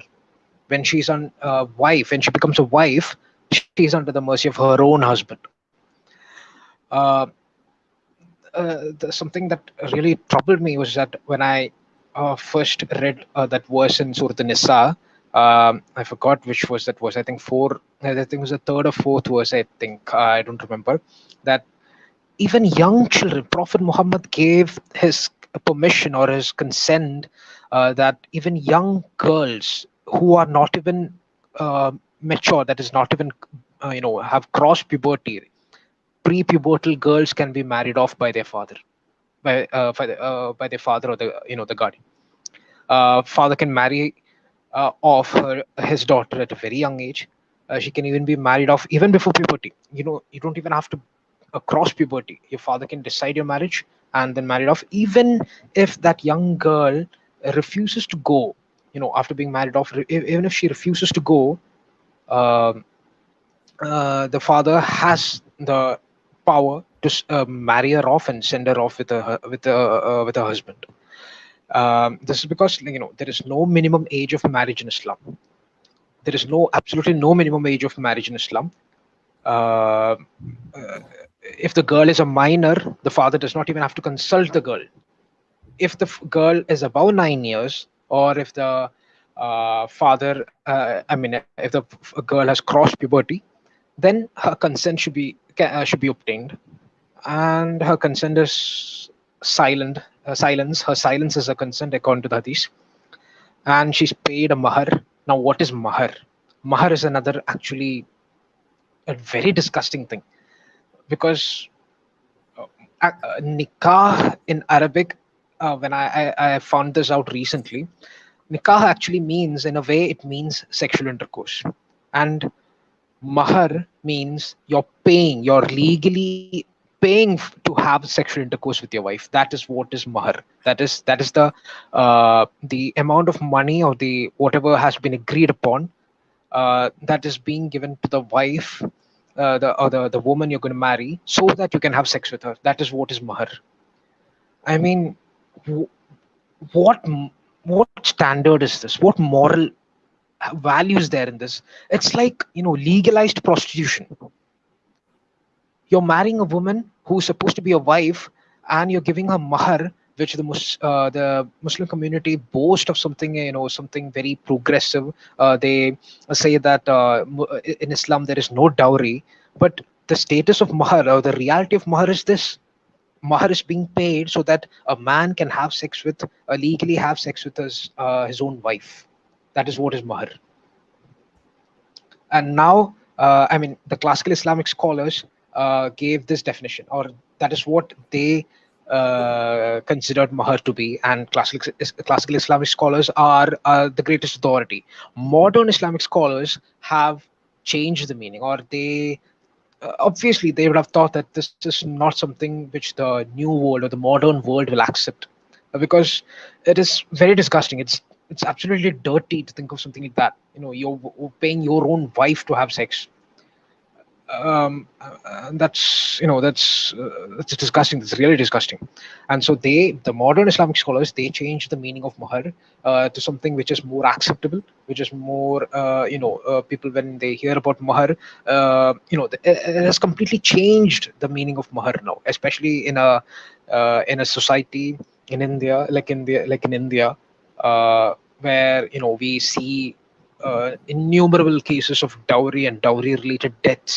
uh, Muslims say that mahar is something very progressive, but the real meaning of mahar is this. And now, when you come to women, I'll come to the marriage part. The women, they're not supposed to go out of the house without a mahram. Now, what is a mahram? Mahram is a man with whom she cannot have a marriageable or sexual relation, or legal sexual relationship, or a marriageable relationship. She can't go out of her own home alone. She can't. She's absolutely forbidden, because she is a woman is aura. As soon as she steps out of the house, shaitan comes looking for her, and she herself is a form of shaitan for the other men. I mean, That is seriously. absolutely amazing logic of Prophet Muhammad. She is a shaitan Yeah, for someone else. I, Disgusting. I, I mean, like the extent to which Muhammad objectifies women is, it's so disgusting. And And Jazar, yeah, the irony is, if you look at Muslim women now, I don't think anyone is following this, this teaching of Prophet Muhammad, Hazrat Muhammad, that a girl should go out with the mahram. I mean, you yeah, have Muslim women, girls going out without anyone. They go alone. exactly. Yeah, Yeah, no one is following that. no. You can see, like, Muslim women are going for jobs. Muslim women are studying in universities and colleges, and Muslim women are, I'm actually very proud or very happy to say that Muslim women are really, making a great movement within the religion. At least, they are getting education, they're getting jobs, they're trying to become self-sufficient, even though the setting in India, and being a Muslim, is it's very difficult, because Islam is a regressive religion. But Muslim women, at least in what I've seen in Kerala, is something like that, because you can see lots and lots of Muslim girls in medical colleges and engineering colleges, in professional institutions, and even high positions of in companies. I mean, that's a great movement, actually. They are completely destroying what Prophet Muhammad had, orders. Right. Okay. So this And guy is yeah, asking, yeah, Abdul Rahim is asking, where it is said she's Satan, Satan. See, Abdul Rahim, there is a hadith wherein Prophet Muhammad sees a woman and he gets excited. He goes to Zainab. He has sexual intercourse with Zainab, and then he comes out, go to his companion, and says that if seeing a woman, if we get this kind of feeling, excitement, then you should go to your wife and get relief, because woman comes in the form of Satan. Okay, so if you want, I can share that. I was searching that hadith, because we have already discussed on this. I'm not finding that, but it's very much, if you see my previous streams, you'll find this hadith also. So Prophet Muhammad did say that. Yes, Jazar, please continue. yeah. Now, when a woman gets married, she's supposed to be, a tip top. She's supposed to be perfect, or a very, she should always have a pleasant, happy face. She's supposed to be at their best. She's supposed to dress up, and she's supposed to, and, like, when her husband sees her or looks at her, he should feel happy. he should feel like as if uh, I mean, that is a notion that is being told there, uh, that a woman, a wife, a Muslim wife, uh, everything is for the husband. They have to dress up properly. They should have a happy face always, so that the husband feels happy. That is, and that is a perfect wife according to scholars. You can read that in Ibn Kathir's Tafsir Ibn Kathir. She has to be obedient. That is very, very important. A Muslim wife has to be obedient to her husband at all times and in all matters. A Muslim wife cannot go out. Of course, obviously, she can't go out. She does not have to get married to for that order to be, come around. She can't go out even before she's married, or even after she's married without a mahram. She can't even, if her husband tells her not to see her parents, not to visit her parents, she can't, because husband becomes the master. Husband is the master of the house. If the husband says that you can't see even your parents, the wife can't do anything. That is final. And almost every scholar confirms this. There's actually a very a huge consensus on this topic. Yeah, if the husband forbids it, she can't do anything except if it is in the matter of religion. I mean, if the husband says you can't pray, she does not have to listen to that. But other than that, she's supposed to listen to her husband in every matter, at all times, in all matters. If the husband asks her to come to bed for their sexual intercourse, she has to listen to it, even if. Sahil, are you there? Ah, okay, okay. You're Yeah, yeah. listening to the hadith. Yeah, Yeah, okay. I just wanted to show this hadith Yeah, which he okay. was asking. It's in Sahih Muslim, hadith number 1403a. I'll just read the hadith. It says, Yeah, Jabir reported that Allah's messenger saw a woman, and so he came to his wife Zainab as she was standing a leather. She was standing a leather. She was tanning a leather and had sexual intercourse. So Prophet Muhammad saw a woman, so he came to his wife Zainab as she was tanning a leather and had sexual intercourse with her. He then went to his companions and told them, the woman advances and retires in the shape of a devil. So when one of you sees a woman, he should come to his wife, for that will repel what he feels in his heart. So just imagine, yeah, the Muslim brother who asked this. This is the hadith which we were talking about. You can go through it. Thank you, Indian that's Agnostic, for sharing the link. that's Yeah. very funny hadith actually. I mean, uh, how many times will a man will go to his wife then? I don't know. Yeah, I mean, this world is becoming smaller and smaller. It's becoming a global village. You have to see men and women and transgenders and all other people. How many times will you go to your wife in a day? Hmm. And just And imagine a person who is a prophet.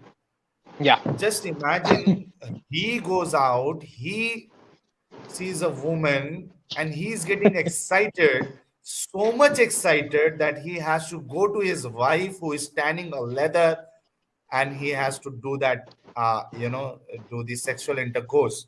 Just imagine, how can you, Muslim brothers and sisters, how can you digest that? A person who is a prophet, a person who already has so many wives. See, if someone who is not married, we can just consider it. He is not married, yeah, he is not yeah. getting anything to get relieved, so possibly he got excited. But a person who is already having so many wives, multiple wives, uh, you know uh, and he is a prophet, and then he is getting excited. Actually, there is even a hadith for that too. He had the strength of 30 men, and he used to go to his all 11 wives in a night, on the same night. And after having sex with all 11 wives, he used to have a bath once, just once. Imagine having sex with one of your wives and going to the second wife, and then going to the third and the fourth and the fifth, and have you're bathing, you're having a bath only once. I mean, how hygienic is that? It is Yeah. so unhygienic. And that's the And reason Prophet Muhammad said that, the water of a man is white in color, the discharge of man is white in color, it's thick and white, and the discharge of woman is yellow. yeah. And these just you just showed back then, like Zainab tanning the leather. That was one of my points actually. That is, she was tanning leather. I mean, she was in a job. She was doing some work. Even then, he couldn't wait. He just couldn't wait, and that is what he says. A wife has to submit to the husband, even if she's on a camel back with him. Camel sandal, yeah. Yeah. I mean, like that is I've read another hadith too, that Umar bin al Khattab calls a woman a toy, that you are just a toy and we'll call you when we need you. I mean, that is what a woman is in Islam, just a toy.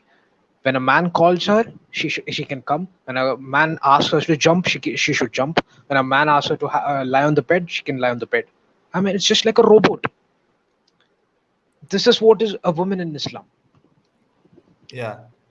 Uh, and apart from that, I was supposed to say something. It just got away from my mind. Is it a Yeah. So if the wife denies, then hmm. the angels will send curses to her Yeah, the entire night. yeah, entire night. The Most High Allah will be, he'll be angry. So I even mean, that is a problem. yeah, I mean, like what I feel like asking is, do these angels have no other job other than cursing them? I mean, being an angel, I mean, at least they should have the sense that they are angels. Even they don't have that. Okay, so let's move ahead. You have answered very well. What is the status of women in Islam? Okay, so the Actually, next there are. question I mean, if we is, one yeah, second, if you we have more start. points. Actually, I have, but I think it will take a lot more time. And we there's You no can you can share the bullet points. You can share the bullet points. I mean, yeah. I'll what other just things. Yeah, I'll just say that there's a hadith which says that women are deficient in intelligence, and women are deficient in religion. They lack gratitude to their husbands. Most They'll of them will go to hell. Yeah, most of them will go to hell, and the way uh, after they die, I mean, after death and after the judgment day and stuff, when they go to the not women, when the judgment is over and people go to the heaven, the the houris in heaven, the way they are described in the Quran, it is like, and the way generally the paradise in Jannah is described in Quran. It's like, it's like going to a, what was I used to say? Yeah, it was like going to a prostitution house come dancing bar. Seriously, like, you have alcohol, you have honey, you have milk, and you have hundreds and hundreds of houris who will come to you. You can have sex with them, and it's like, just like when you go to a strip bar or something like that. It's just like that. I Have mean, you been to a strip bar? no, I've not. I've just seen that in movies.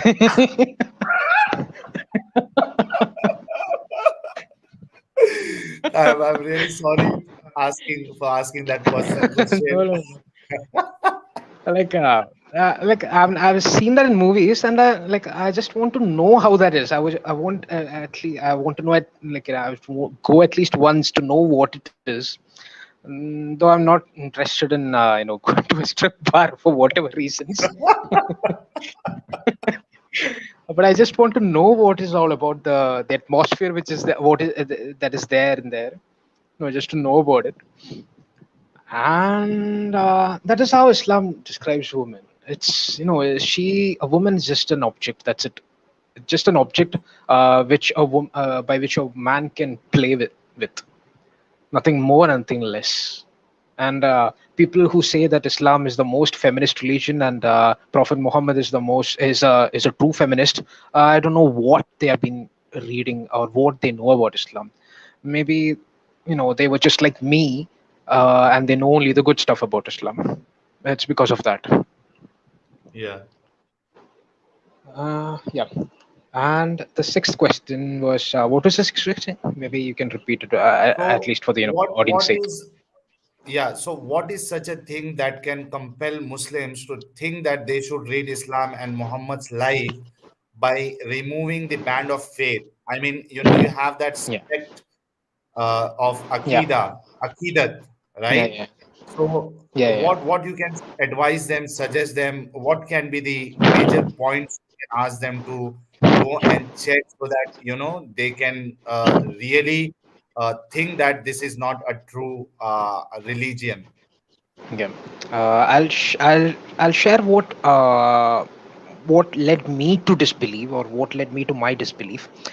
It's like, you should always have an open attitude. You should be open minded about everything. Do not have the assumption that Islam or any ideology that is of this world, you know like how much ever people claim that it is to be it communism, or be it any religion, or be it any capitalism, or whatever ideology, whatever political, social, or economic, or moral ideology.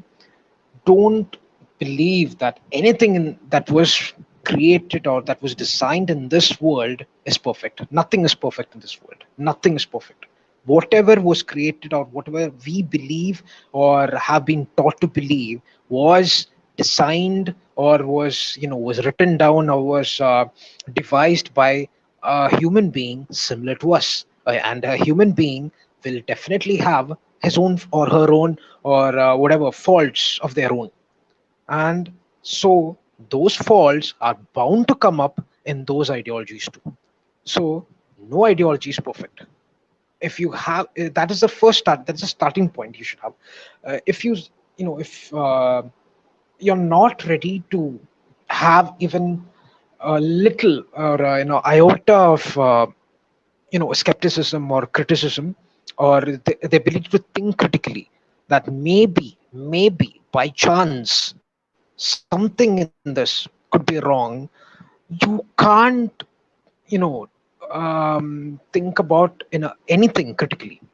And without thinking critically, without thinking skeptically, you can't come up with how to improve the world. If you think the system you have, or the thing, the ideology, or the religion, or whatever it is you believe is perfect, you cannot progress, you cannot move on to you cannot what should I say, like what is next. You can't progress.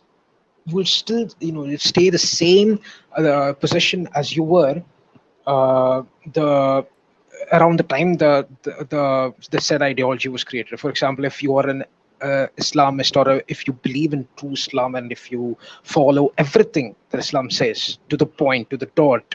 I mean, there is no Muslim who can do that, because the world has changed a lot.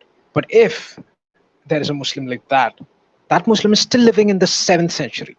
There's no doubt about it, because that is because you believe that that is perfect, and it was perfect.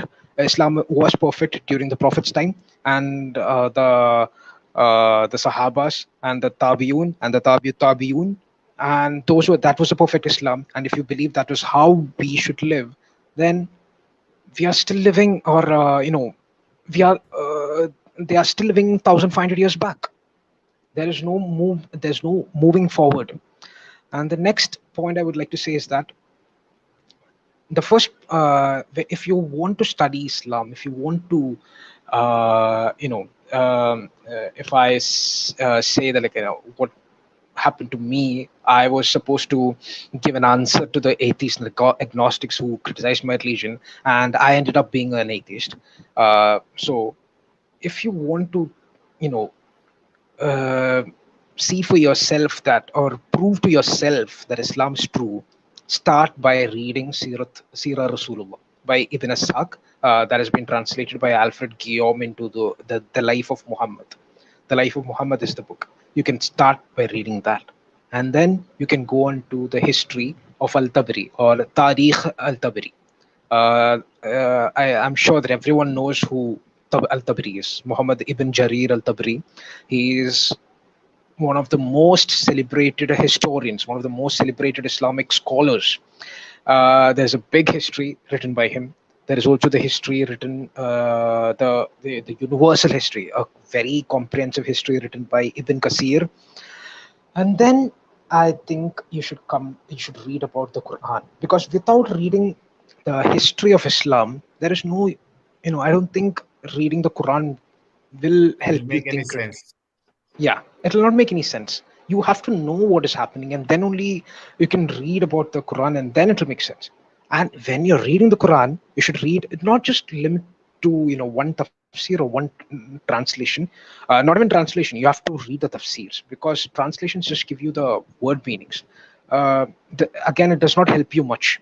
You have to know about what The was background. the background, background, the situation, and the stuff, why that verse was revealed, and everything related to it. And I would say that Ibn Kasir's tafsir is the best for that. One of the best. Even Tafsir al-Tabari, if you can get Tafsir al-Tabari, that is also very good. Then I would say read the hadith along with the Quran. Uh, Kutub al Sitta is enough, or maybe even Imam Bukhari and Imam Muslim's hadiths are more than enough. And then you can go on to the other four great, and there are still even great, even other tafsir books which are, which are not included in the six great books.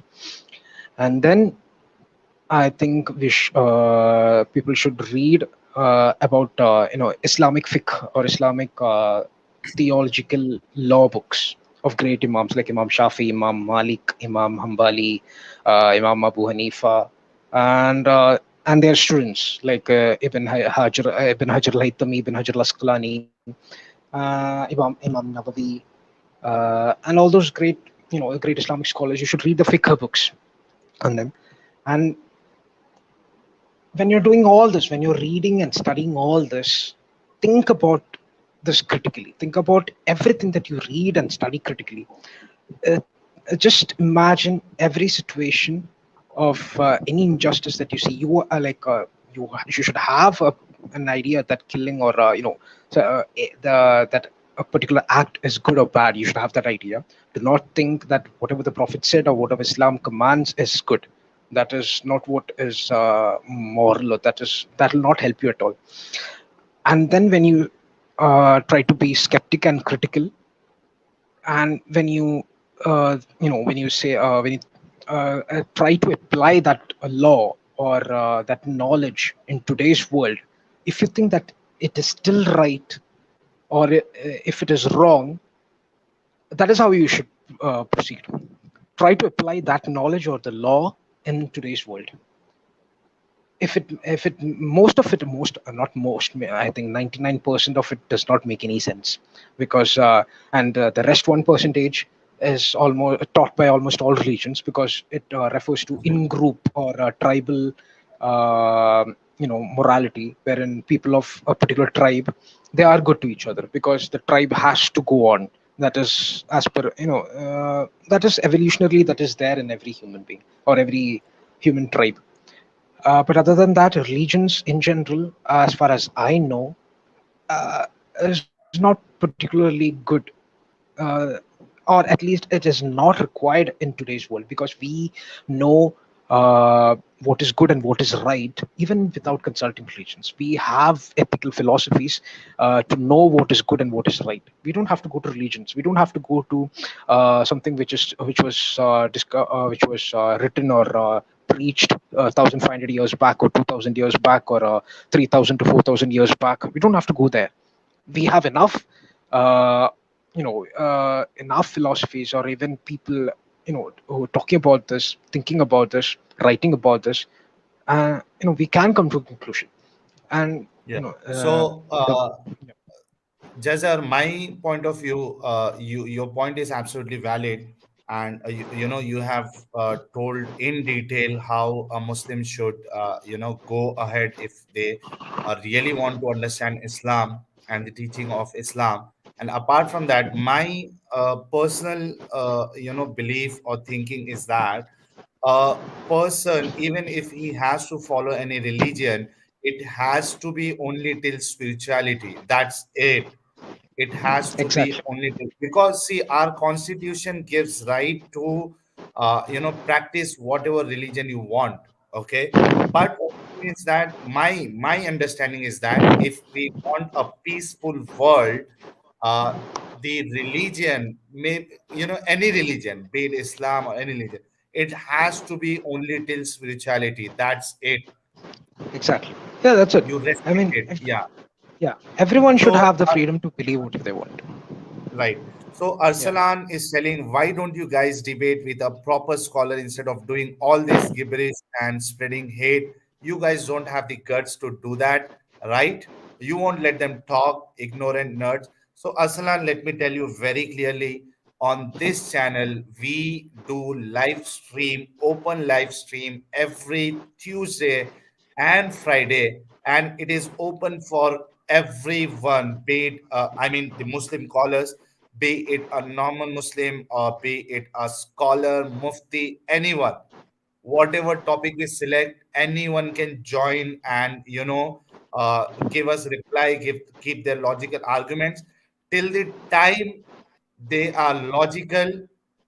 Yeah, see, our brother Adam, I'll do one thing. I'll share a link to you on Discord. So people who are waiting for you, I would request to join for some time.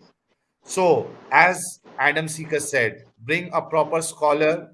Arsalan, my challenge is to everyone, bring them. So, it's an open platform for the Muslims.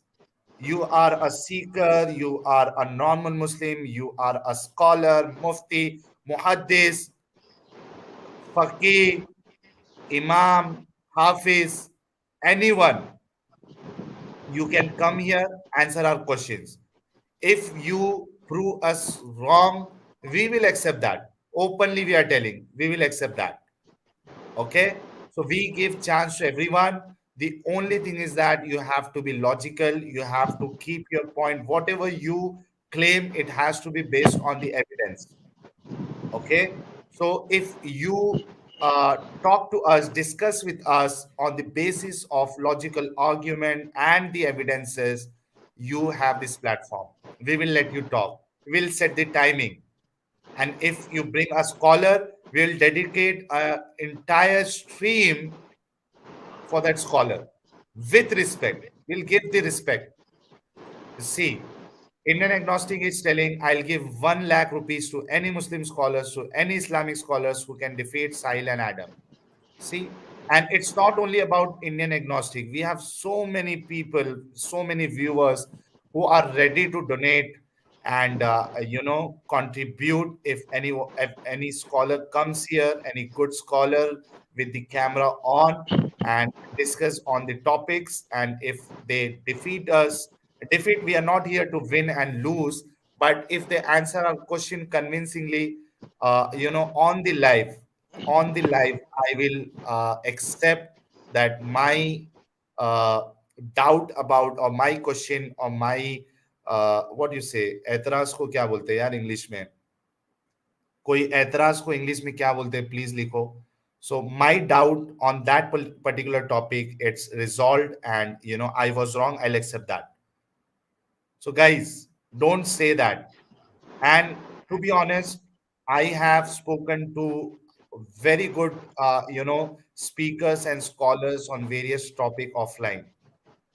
So don't say that we have not spoken to them. Concerns or objections, yeah, objection. Thank you, everyone. Yeah. So Jazar, our next question is, and it's very important since you have come openly. It's very, very, very important. Okay, the question is, how is it possible you people are coming forward, revealing your faith, Are you not afraid of getting harmed or killed by any random psychopath? Or maybe the social boycott? Very important Okay. question. Yeah, I'll try to answer that. As I said earlier, Kerala has a very strong leftist presence. Leftist presence. I'm not talking about any.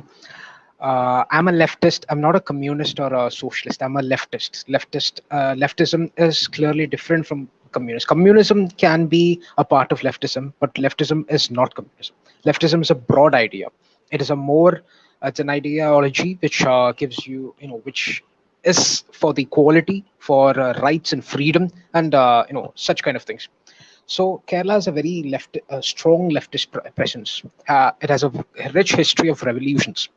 There has been numerous atheist organizations. There has been many rationalist organizations in the history of Kerala. Uh, Namely, or the most important example needs to be mentioned is Kerala Yuktivadi Sangam. Kerala Yuktivadi Sangam, or the in English it is Kerala Rationalist Society or organization. And so the history of revolutionary movements, or in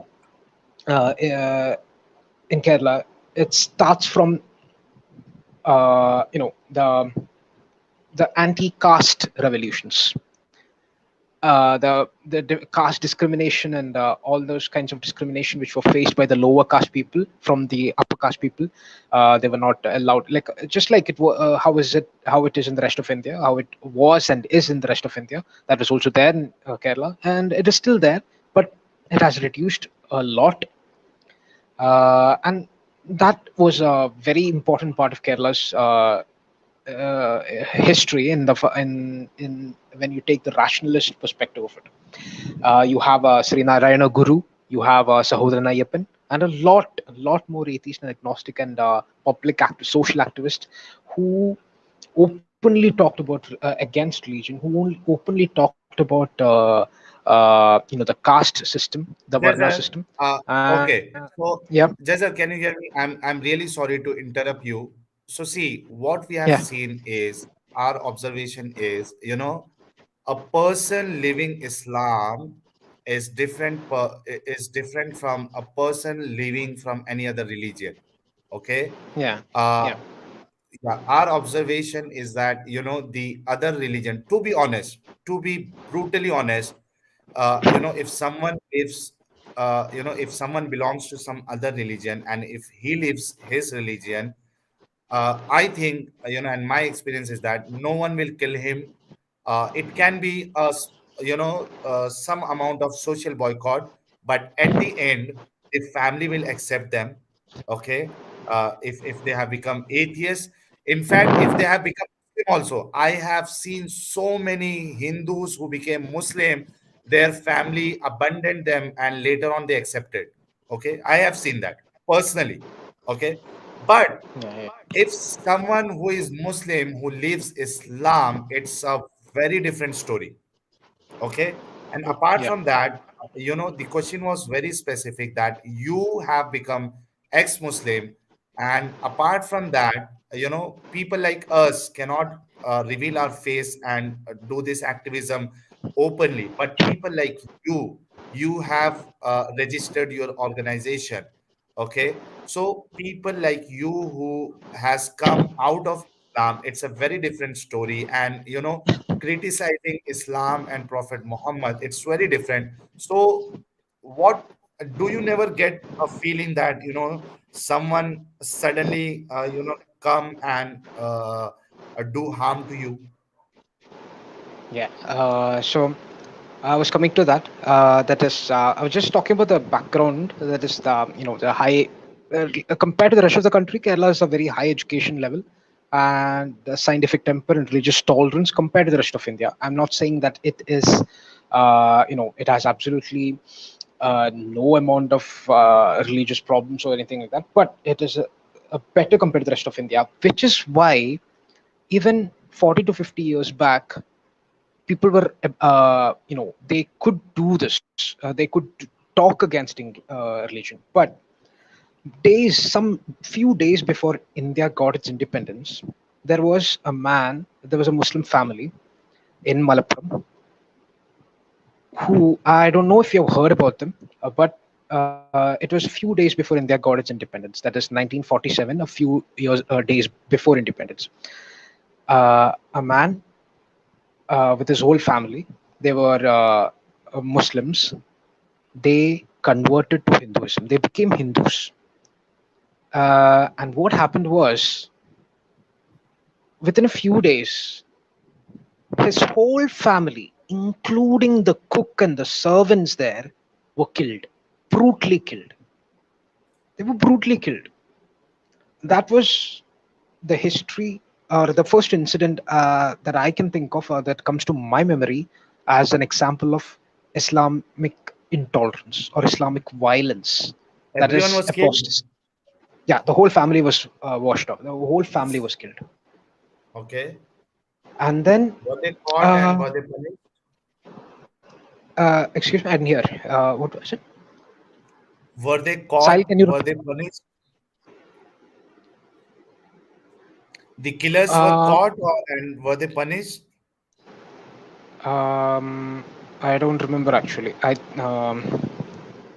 I think they were caught. Yeah, I think they were caught. The man whose family was killed, the man and his family. He later he assumed he accepted the name of. He changed his name to Ramasimhan. If you can, if you can, you Sahil and all others listening, they can Google it and search for Ramasimhan, who was killed in Malappuram for converting from Islam to Hinduism. Okay. And that, yeah, that was the first incident. And another incident which comes to my mind is of a Maulavi who was who was popularly known as called as Cheganur Maulavi. Cheganur is a place in Kerala, in the Malabar side of Kerala. And this Maulavi, he was he interpreted Islam in a little more different way, in a little different way.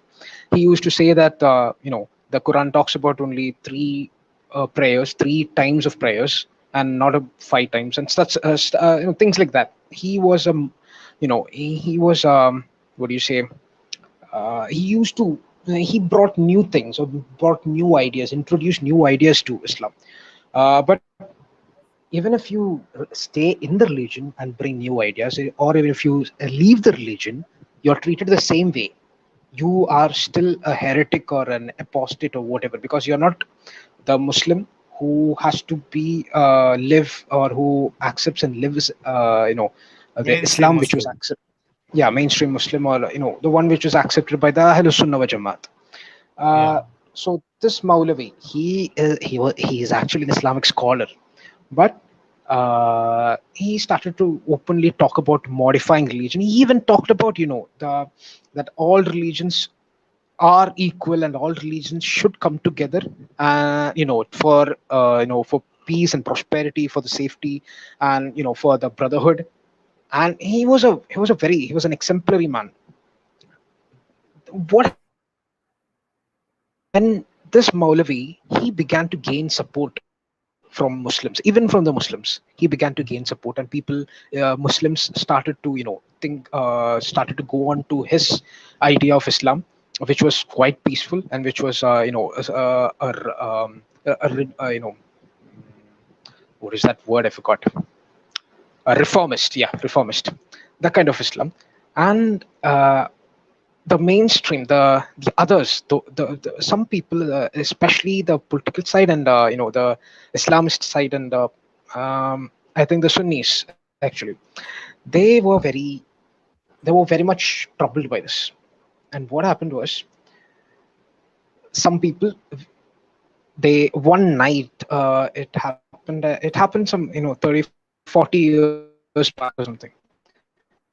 They came to his house.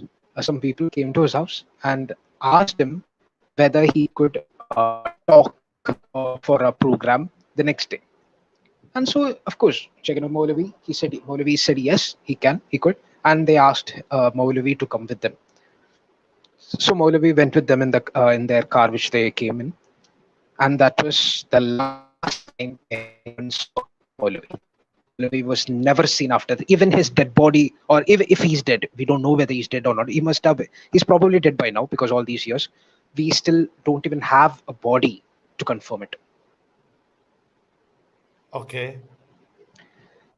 And another thing which happened quite close to Kerala in Tamil Nadu, in Coimbatore, 3 years back, I think in 2017 or 18. I don't know if you've heard about Farooq. Farooq was an atheist. No. No, okay. Okay. Farooq was an atheist. He was a Tamilian, and he was an ex-Muslim. He was an atheist. And what happened was he started to openly criticize religion. And uh, one day when he was talking with his friends in his WhatsApp group, he said that there is no God and all that is a myth and just a belief and there is no evidence. And I know typically how an atheist talks. That was how he talked. And what happened was he was killed by his own closest friends, his own best friends. He was killed by them in Coimbatore, in Tamil Nadu. And that happened just 3 years back. And last year, some of ex-Muslims of Kerala, before ex-Muslims of Kerala became an official organization, they went to Coimbatore. It was a memorial program, Farooq Memorial Program, and attended it. And what happened is that Farooq's family, I think they no longer believe in Islam. Because they were devastated. Because they lost their son. I mean, he was not killed by any Islamist or any people who with extremist ideas. No, he was killed by his own friends, people whom he trusted, Hmm. and that was terrible actually. Yeah, Uh, it's another really terrible. another thing that happened in Kerala itself, in Kerala, in Idki district in Todupuzha, what happened was there was a college professor. His name was Joseph, and this professor he set up a question paper for an exam in his college. He set up a question paper in his exam for the exam, and it was some story or something. I forgot the exact details of it, but it was a there were in the question paper there was a passage or something and it had the name of Muhammad in it, and it was a bit controversial story or something, but it was just a story. It had no connection to Islam or Muhammad, the Prophet Muhammad whatsoever. It was nothing connected. It was nothing related to that. It was just a question paper and some random story in which some random guy had a name which was Muhammad. But the story was, but what happened was this became a very big issue, and this was taken up by the Popular Front of India party, and they have the political party. Their political wing is SDPI. These people, they they actually, um, you know, they punished Joseph, that Professor Joseph, in the way, exactly the way which you can read in Surah Al-Ma'idah, the 34th verse, if I remember correctly. That is, Professor Joseph's, his hand and his limbs were cut off, opposite limbs were cut off. Hmm. And he's actually a living martyr. He's a living martyr. He's a living martyr, which all for all of He's us to still see. alive? Yeah, He's he's still still alive? alive. He's still Okay. alive. He has even written a book also, uh, and he's a living example for us to see the violence of Muslims in Kerala. I'm not using the word Muslims, or maybe Islamist. Maybe that's a better word. Right. And uh, yeah, so but So, now, see, you have shared so many stories, which is really scary. but what made Yeah. you people come, Yeah. revealing your faces? Yeah. So, Brother, by the way, sorry to interrupt. Hi, brother. How are you? I hope you're doing well. This is very interesting what you are showing us, especially when you said their limbs was cut off from the opposite side. That's exactly what Quran says. It's like 533, chapter number 5, verse number 33. Cut their hands and feet off from the opposite sides. So it like, and when you said it's pure Islamic, you are absolutely right, brother. Absolutely right. The guy did not do anything wrong other than following the Quran itself.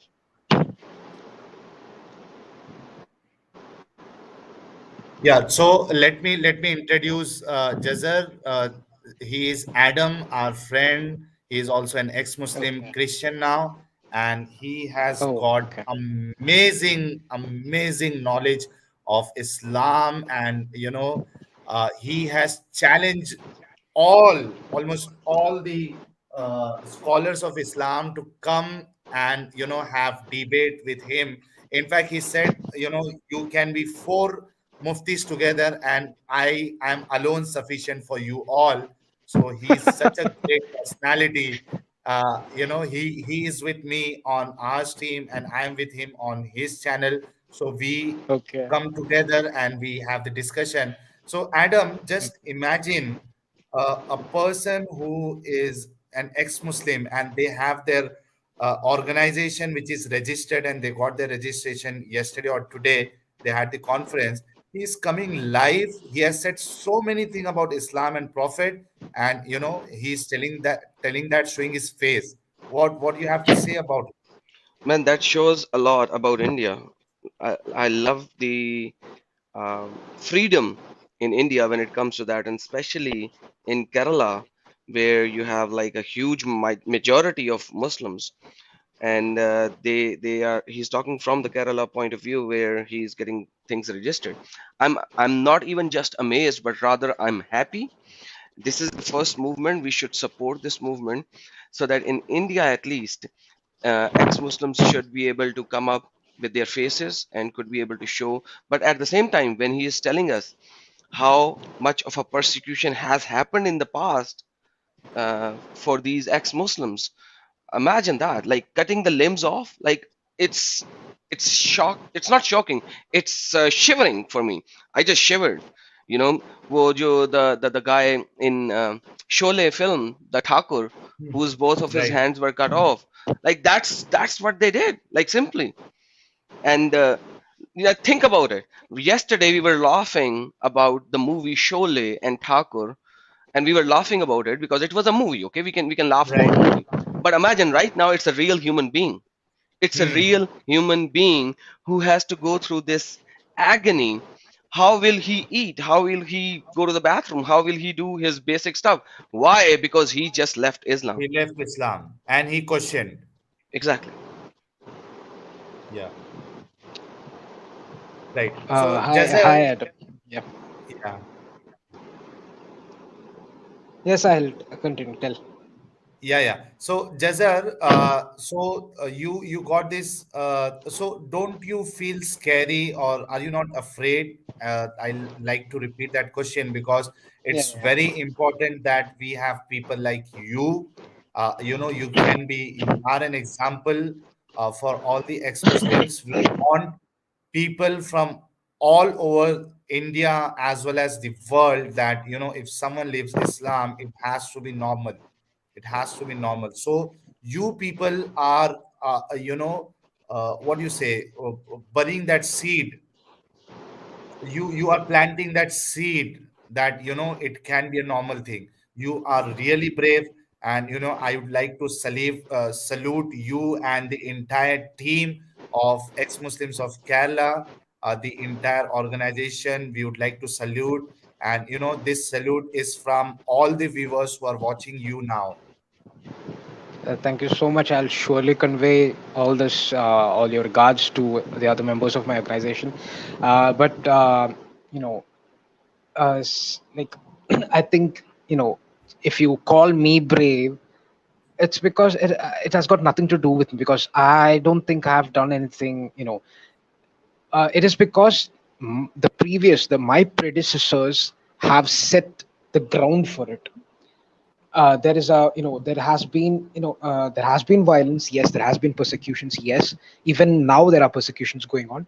People who leave Islam are being persecuted by the by the masjid, the mahal committees, and by their own families, by their own relatives, and people like that. But the the because you have left Islam, people do not come to kill you anymore, or that is what the general situation is, or it can change any time. I mean, if some extremist mad guy wants to come and kill you, it can happen. But still, the situation now is quite peaceful because people are turning to challenge disbelievers, or ex-Muslims, or atheists, or agnostics, or people of other religion, and we are slowly creating an atmosphere of debates and discussions. We are trying to bring about a change in the way religion is being handled, and it is not through violence. It is by words. It is by speaking to others. It is by holding debates. It is by holding the discussions, and using various social medias like Facebook, Instagram. Clubhouse is a greatest one of the greatest alternative now. We just had a debate yesterday, and this is what we're slowly trying to bring about. I have to mention this name. He's EA Jabbar. EA Jabbar is one of the oldest ex-Muslim atheist rationalist in the history of Kerala. He has been writing and speaking against Islam and Islamic scholars for a long time in Kerala. I mean, you can check out his channel in YouTube, which is EA Jabbar, goes by the name of EA Jabbar, but it is in Malayalam. But still, you can just check it out. And he has been a role model for us. He has been a role model for all of us.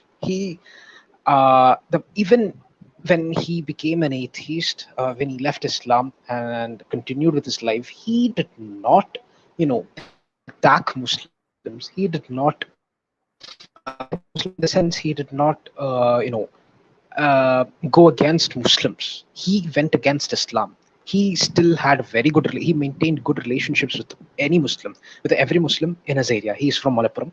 With every Muslims in his area, in his locality, with his own family members and relatives, and he's one of. I'm not saying using the word perfect, but he's a very good example for us ex-Muslims of Kerala to follow, because that is what we should be. We are not trying to, attack Muslims. That is not our intention. Any ex-Muslims does not and should not have in the intention of attacking Muslims. We are not against Muslims, or we are not against any human being believing in any ideology or religion, or whatever. We are against fascist authoritarian ideologies, be it Hindutva, be it Islamism, be it just against humanity, just against the progress of humanity. That is what Exmuslim is such an organization, and I have, I am showing courage, or I can show my face and talk to you people in public. I do all my religious criticisms on Facebook and Instagram. I don't have a YouTube channel because I'm not that, that now is not the right situation for me to create a video or become active in YouTube, because first of all, I don't have the necessary equipment for all stuff, and I'm concentrating on my academics now. But I can do all this in public because the society in general, not just Islam, has improved, has progressed. People are more concerned about their own well-being, their own family, their wealth, and the progress of Kerala as a whole. It's people do not want to engage in things like violence, communal violence, killing, and unnecessary things which can only take your take peace of your mind, break relationships, divide families. People are no longer interested in that.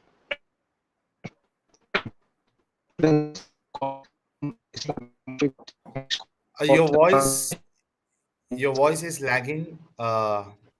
Your voice is breaking, Am Jazar. I am I am I audible now? Yeah, yeah, you're audible now. I think I Yeah. will pause the camera. Right, right. No issues. So we got the Yeah. message, that you Yeah. wanted to give, and that was the last question about, and you have already answered that.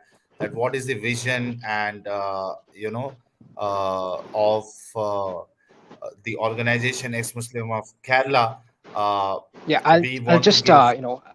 I'll just repeat the vision and the future. The Exmuslim Kerala was created to help Muslims or ex-Muslims who have left religion and are facing persecution in the community. Any kind of persecution, like if they are being mentally tortured, if they have chance of being physically tortured, if they are being neglected by their family, if they are being avoided by their families, if they have, if they are being discriminated against, if they are being thrown away from their jobs or facing any kind of difficulties in their life. That is what Exmuslim Kerala for. We are trying to give moral and financial support to people who have left Islam, and that is what our objective is. That is to protect the basic human right to live without any religion, to take effort to normalize dissent, blasphemy, and apostasy, and support people who publicly announce their apostasy both emotionally and morally.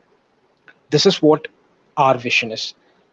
And our objectives too are some related to this. We once again, I would like to make it clear that we are against any fascist ideologies, uh, and I have no fear in naming that we are against any Hindutva ideology or any Islam ideology which is fascist, authoritarian, kind of dictatorship. We're against all that. We want freedom.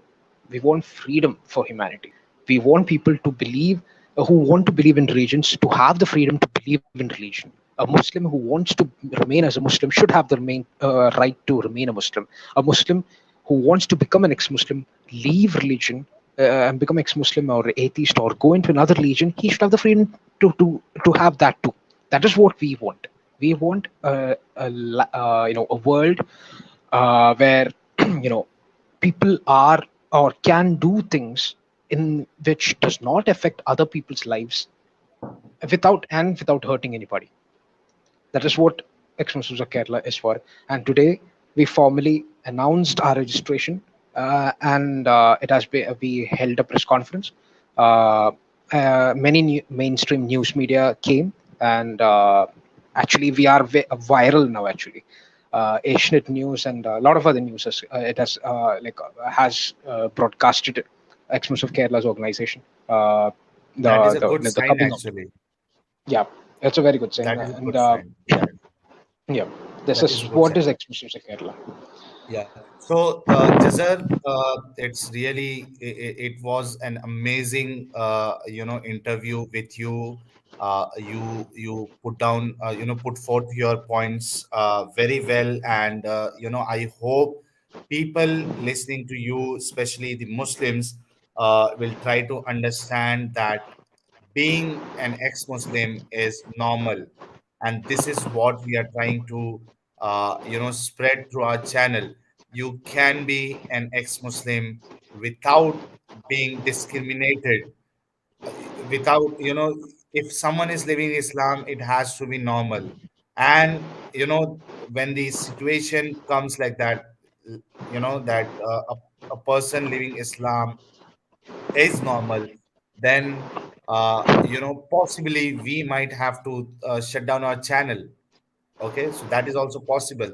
So for that we are doing so many things, and we are trying to bring so many people. What I'll request, Jazar, is if you can connect me to other ex-Muslims of from this organization, especially uh, Liaquat, and some Indian agnostic is selling Arif Hussain Theruwat.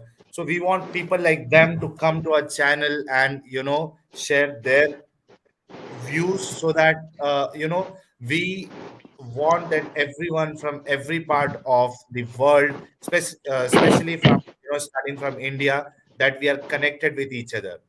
So I would Exactly. request you to speak to your fellow members that we would like to have have word with them also on our channel, and special congratulations to you once again for getting registered as ex-Muslim of Kerala. Thank you so much. Thank you so Adam, much today.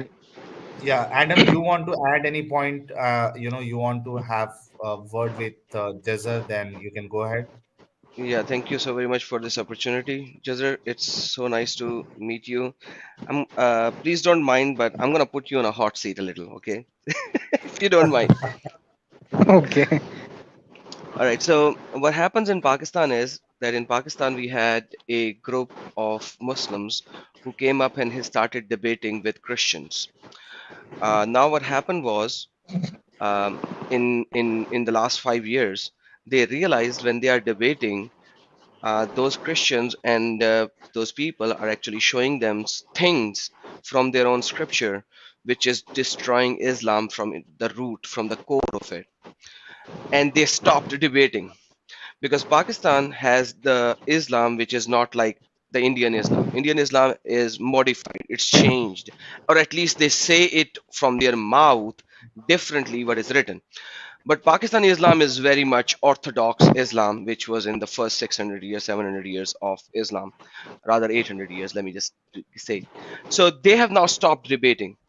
Do you foresee the same kind of a thing happening in India, or do you think that they have put up an Islam 4.0 version 4.0 in India, and it's much easy to have a discussion dialogue with them? Um, at least in Kerala, things have been changing. Actually, in the past 2 years, things have been changing very quickly because Islamists or Islamic scholars, I mean, at least even just a day before yesterday, just 2 days back, Islamic scholars are not ready to debate with us. They do not want to discuss Islam in an open platform. They do not want to discuss Islam in a social media. They don't want to bring Islam into the limelight. I mean, it is because they learned that having doing debates on Islam is bringing more damage to Islam, and so they do not want to do it anymore. Instead, they want to debate us on atheistic philosophy, free thinking, humanist philosophies and moral ethics, philosophical stuff. That is what they want us to debate on. They do not want to discuss Islam at all. That is what the change has been Exactly. coming. That's what happened in Pakistan. That's exactly what I'm saying. That in the Yeah. last 5 years, debating with Christians and trying to show that Christianity is wrong actually put a very reversal effect in Pakistan, that they are actually exposed, and now they are not even debating. They stopped debating on public platforms because it exposed Islam far more than it was exposed before. So they have stopped it. So you are saying the same thing has happened in Kerala already now? Yeah, that is what is happening now because we are In You finding know, it very hard to find people, Islamic scholars to debate on. Adam and Jazar, you know what you have rightly said, and we are seeing that. Adam, you know very well that most of the Muslims who are, we can tell that the clever Muslims, when they come to talk to us, they don't want to discuss Islam. They want to discuss Christianity, they want to discuss atheism, they want to discuss humanity, they want to discuss agnosticism, but they don't want to discuss Islam. exactly, And you are it's very absolutely right. evident. And a person who is on mufti level, he has openly said in his life that we will not going to answer on Islam, we will question you on your belief. And that's a big problem because he's a mufti of Islam, not on agnosticism, not on atheism, not on any other Hinduism, right? He's a mufti of Islam. Like, if I need questions to be answered, should I go to a mufti of Islam or should I go to some agnostic atheist? That's how silly it is. I This mean, is this is how. Yeah, this is how things should get normalized. I mean, no one is asking them to talk about Islam. If they stop, persecuting or boycotting ex-Muslims or other people, or spreading around lies and hatred, or all the kinds of stuff, and just limit the religion to their own personal lives, everything is going to be good and happy and peaceful. That is what we all want. Yeah. So apart from what you have said, one more point that I would like to add is that instead of putting the Islamic supremacy on others, they should not try to do that. They want people, to be Muslim. That is the worst thing about Islam. They want everyone to follow Islam. Yeah, true. And the thing is that you can't. That is not entirely their fault. That is Islam's fault. That is a problem. Yeah. Exactly. So Now yeah, that brings me to my second question. Sorry, brother Sahil, and yeah, yeah. sorry, Please continue. sorry, I'm gonna put you in another hot seat, brother. I'm so sorry about that. But like this, these are very, very deep questions because when I left Islam, I faced all of these questions and things as well before I went in live and I started doing what I'm doing. So one of your more motto of your organization is you can keep your religion. If you want to be Islam, say in Islam. If you want to be an ex-Muslim, be an ex-Muslim. If you want to be a Hindu, be a Hindu. If you want to be whatever, be whatever. Right? Yeah. Now the problem is multifold here. If you want to be a Muslim, then by default, Islamic scripture does not allow you to be an ex-Muslim and proclaim it openly. So how can you allow your organization say that we want you to be Muslim, yet we do not want you to persecute ex-Muslims or socially boycott ex-Muslims or throw the ex-Muslims out of that state or that country or do what or not do what your prophet has asked you to do as a Muslim? Now that's a circular question, yes, but you see what I'm trying to say over here.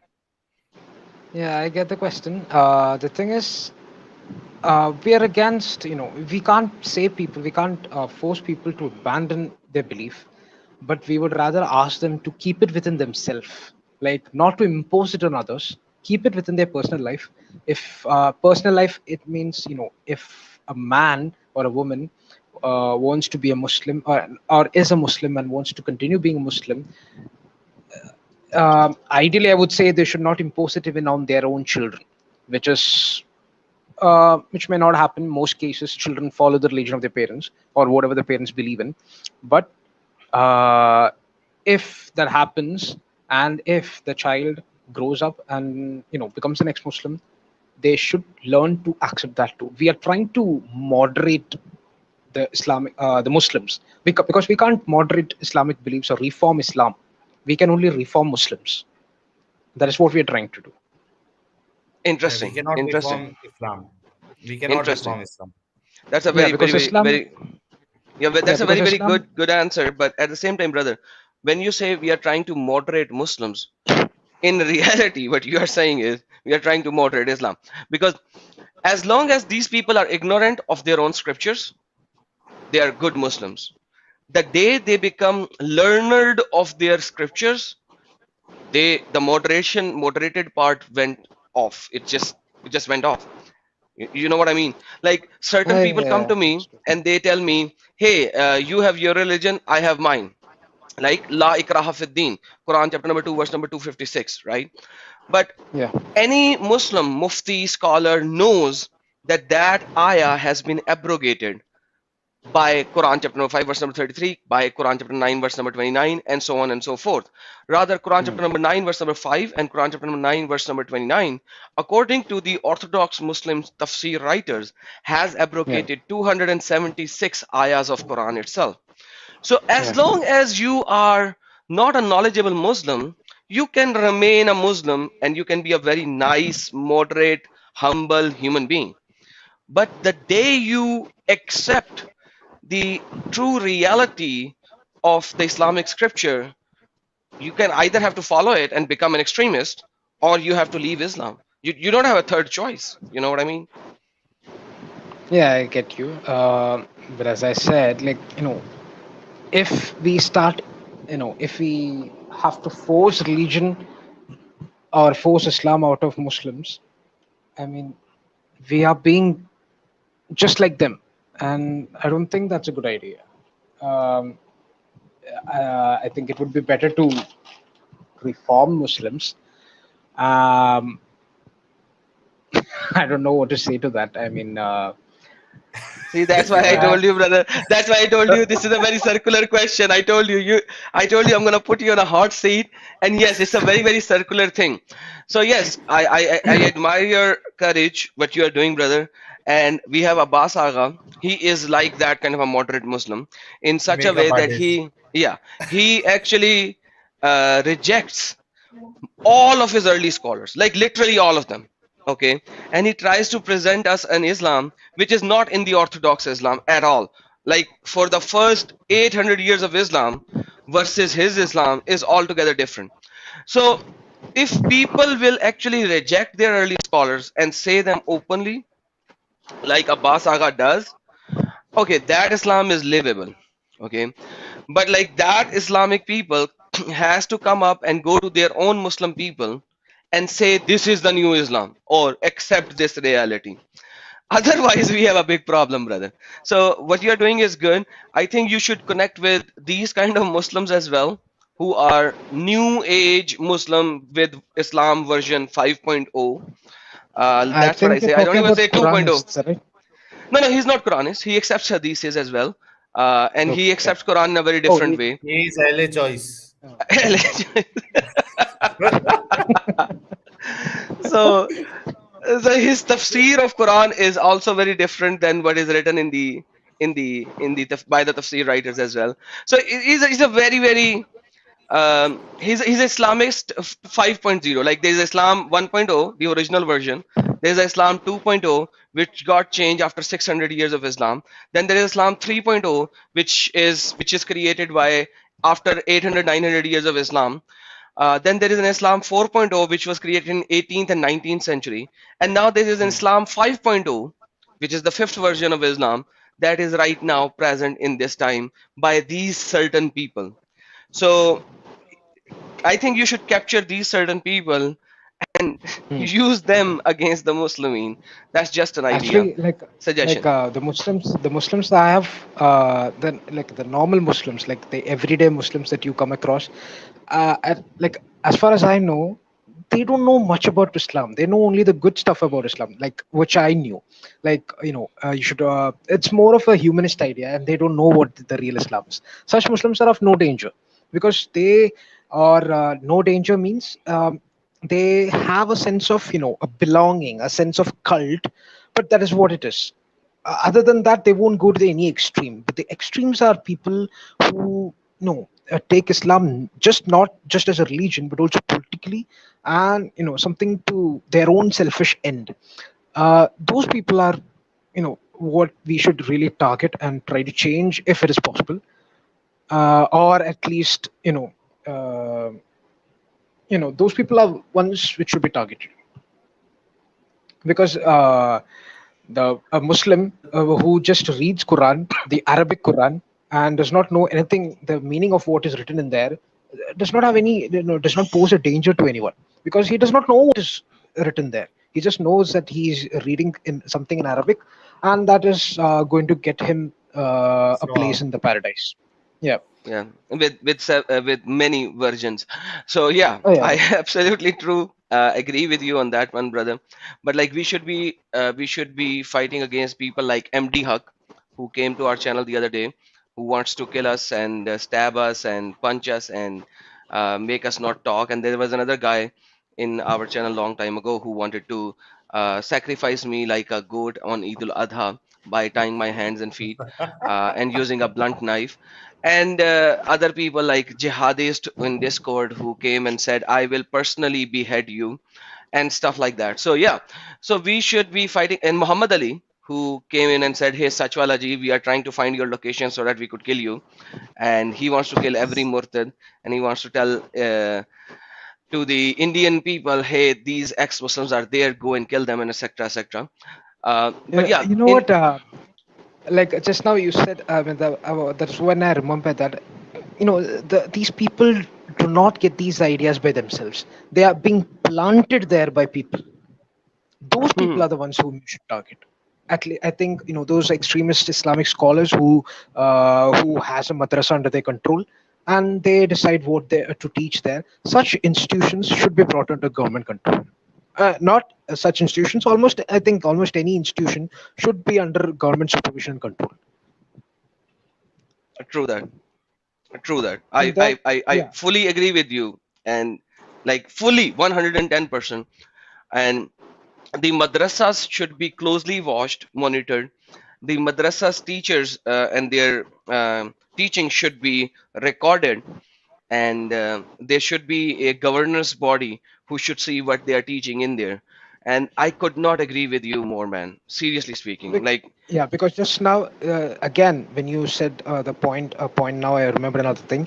Last year, just few months back, there was a big issue because it was lockdown in India, right? So even madrasa classes were being conducted online. What happened was a class 11 or 12, I don't remember, class 11, I guess. Uh, uh, the class was taken, and that Islamic class was on apostasy, and the online madrasa teacher, when he came to the topic of punishment for apostasy, he said that apostate should be killed, and he made a sign like this, like, like keeping yep, a saw to the neck, and that's what it just Muhammad said now.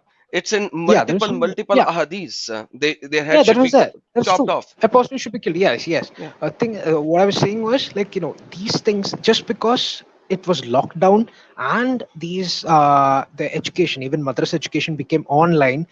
People, very huge number, Recorded large that. number of people, yeah, recorded that and came to know about it, and that became issue. So there are madrasas even in Kerala. I'm talking about a madrasa in Kerala which was talking about apostasy and punishment for apostasy. So I can only imagine the madrasas in Pakistan and all other extremist countries.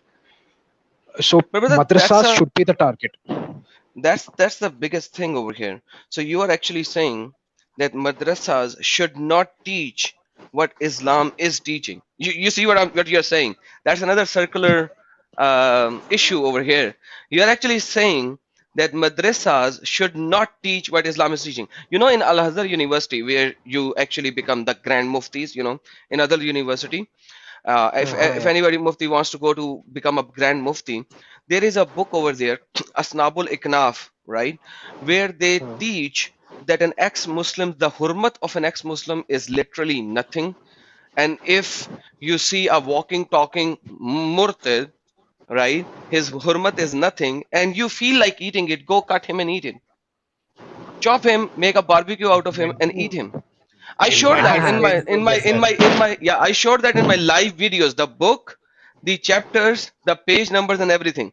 Because Al Nawaira was captured by Khalid bin Walid, and he chopped off his head, put a tas, put water in it, boiled his head, ate it, and then had intercourse with his wife on the same day. So when you look at the Islamic scripture, and we are talking about Al Azhar University, where you become a grand mufti, without studying this, this is the fourth year teaching of Al Azhar University, where you get 236,000 foreigners becoming grand muftis every year. So we are talking about that university. We are not talking about an Indian university or a Pakistani university. So in reality, what we are saying is that in India, the muftis should not teach what is written in the Islamic scripture, but rather they should teach humanity and morality in reality. And that is the same question which Sweetie ji is asking. But if Quran is teaching beheading people, how would keeping madrasa under control would help? If the Yeah, teachings are wrong, then what other things will madrasa teach? Little bit confused here. And same thing, on the same line, Kushal Galod is asking the same thing. If we take away the objectionable stuff out of Islam, what is left? Can it even be called Islam? yeah, because like if you even see Quran chapter number 9, Surah Toba, ayat number 5, it says when these specific months are gone, kill the polytheist, mushrikeen, and all the Hindus and the Christians are mushrik according to Islamic scriptures. Wherever you find them, capture them and besiege them, sit and wait for them in every place of ambush. Now, this is Quran. And by the way, there was a guy in India who said we should remove 28 verses from the Quran, which are actually very, very bad. Wasim We Rizvi. Wasim Rizvi, we Yeah. should focus on that. We should remove these verses from the Quran. Okay, there is a Actually, that specific question for Jazar. yeah. Why people from Kerala going to ISIS as compared to rest of India? Can you throw some light on this, Jazar? Since you are from I Kerala. would, yeah, I would completely accuse the Mujahid or the Salafi, the Salafi line of thinking or the Salafists on this matter, because in Kerala, the one of the Salafi leaders is a MM Akbar. He's a Salafi Islamic scholar, and it is I think 4 or 5 people in his institution, which apparently, very ironically, has the name. I mean, he has a school, and the school's name is Peace School. Peace. Peace means the peace, and that is very ironic. I mean, I don't know how it can be peaceful. By There the way, is no brother, peaceful. MM Akbar is the Yeah. same guy who actually said in front of his people that I'm very old. I can't get a nice little Muslim girl, but you should go and get a nice educated Muslim girl, marry her. Sorry, non-Muslim girl, marry her and convert her to Islam, and then get her wealth and her kids and her family, something to the similar lines in Kerala, in the Keralian language. And I that wouldn't I have talk shown about his interview live in the Kerala it. language, and I got a Kerala language knower to translate Hmm. it live on my channel. Like it is a recorded line. I can send it to you so that you could show it to the people as well. M. Akbar. Oh yeah, please do then. I would love to show that to people. Uh, and it was through his institution, like 4 or 5 people went to the ISIS, and it is because the Salafist ideology is a very extreme ideology. If you look at the history of Salafi Islam, the Wahhabism, it's very violent. It even killed the Sunni Islamic scholars in Saudi Arabia, and that was how Wahhabism came to prominence in Saudi Arabia. I mean, you have the even the present up until now, the Wahhabis are the ones controlling everything, the religious side and everything in Saudi Arabia, as they have the violent side. And I wouldn't be surprised if the selfish became terrorists and they went to ISIS to fight. I mean, even there is a like I'm not. Maybe you might have heard of this Islamic scholar, Mujahid Balusheri. He was there in the national media. He was a one. He's a very extremist. He said he has made very controversial remarks, like giving money to, like when people when Hindus come to you for for any their religious festival or something like that, to contribute money to their cause. It is, if you give money to their cause, it is equal to contributing to the setting up of a prostitution house. He also said that if the Salafis are granted the Juma khutbas in every Islamic in every mosque in Kerala, the Salafis can convert Kerala into an Islamic country within 10 years. I mean, the guy's he's a real extremist, and so the Salafists, um, they follow very Puritan Islam. They're not like the Sunnis, and they don't. This is an ultra Puritan Islam actually, and if it is no wonder that it is actually from their organization, from their people, from the Salafis, that people are going to ISIS. It is because of their ideology. That is what I've got to say on that. Okay, so let's move to the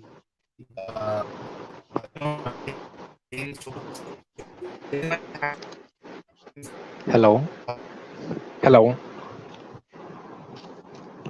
Sahil. I can't hear you. Yeah, I think Sahil is down. His internet is down. Maybe he'll rejoin in a little later. But s- okay, Uh, Sahil is daif right now.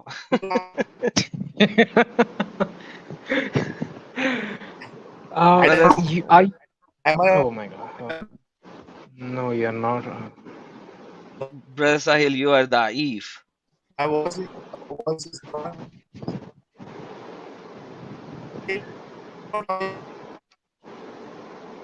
Oh, how do we tell them that we can't hear him? Yeah, brother Sahil, you might need am I to. still not audible? Now you are audible. Yeah, now you're audible. Oh, thank Are you sure I'm Did you audible go now? off? Are you sure I'm audible now? Now Yeah, you now are, you're brother. audible. Okay, thank you. So what I was telling, if anyone has to ask any question to Jazar Muhammad, you can ask through super chat or super sticker. And meanwhile, what we will do is we'll take the super chats, those who have sent before also. Anyone has a new question for him can send to super chat. I'll just share the screen, what questions we have for Jazar.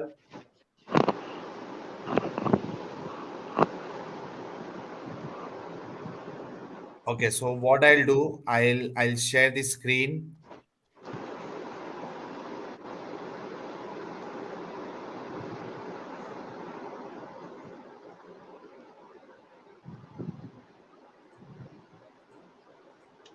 Adam, is the screen visible? Not yet, brother. Now it is. Okay. So if we have any new super chat, just let me know, Adam, so that I can take it from here. Uh, so Greenpeace Greenpeace ने $5 का contribution किया है, बहुत बहुत शुक्रिया Greenpeace ji. Kushal Gehlot ji का question ले लिया था, and thank you for the contribution. Nishant Joshi कह रहे थे Adam bro pointed question, no good bad Taliban. Anil Kumar ji कह रहे हैं self defence and unity is important, study your surrounding before going public, only smartness can win over कट्टरपंथी, see Adam how smartly he is public. बिल्कुल, self defence and unity is very important, you have to study your surrounding, otherwise आप रहोगे ही नहीं अपनी दावत पेश करने के लिए। इंडियन एग्नोस्टिक का क्वेश्चन हमने ले लिया था, can you bring Arif Hussain Theruvath in this channel? Yeah, sure. Yeah, जजर, sure. I'll या speak to all my yeah, I'll speak to all my comrades in the organization, and I'll try to bring them. I'll ask them. या please. Okay, Harris Palmer ने $2 का contribution किया है। साहिल bro please bring Adam, जैसे ही आपने भेजा Adam की entry हो गई थी, तो it's a coincidence. Haris Harris Sharma जो है, इन्होंने ₹100 का कंट्रीब्यूशन किया है। जजर Mohammad, brother you are trying to be beyond brave, please don't reveal your identity. I think there is no nothing left, if you have already shown your face, जब आपने already अपना चेहरा दिखा दिया है, तो और क्या आइडेंटिटी रिवील करोगे? I have nothing left to reveal now. But thank you for the concern. Thank you. या सो आलोक शर्मा जी ने ₹19 का सुपर स्टिकर भेजा है, बहुत बहुत शुक्रिया। फिर ₹20 का भेजा है, बहुत बहुत शुक्रिया। ब्लू हार्ट कह रहे हैं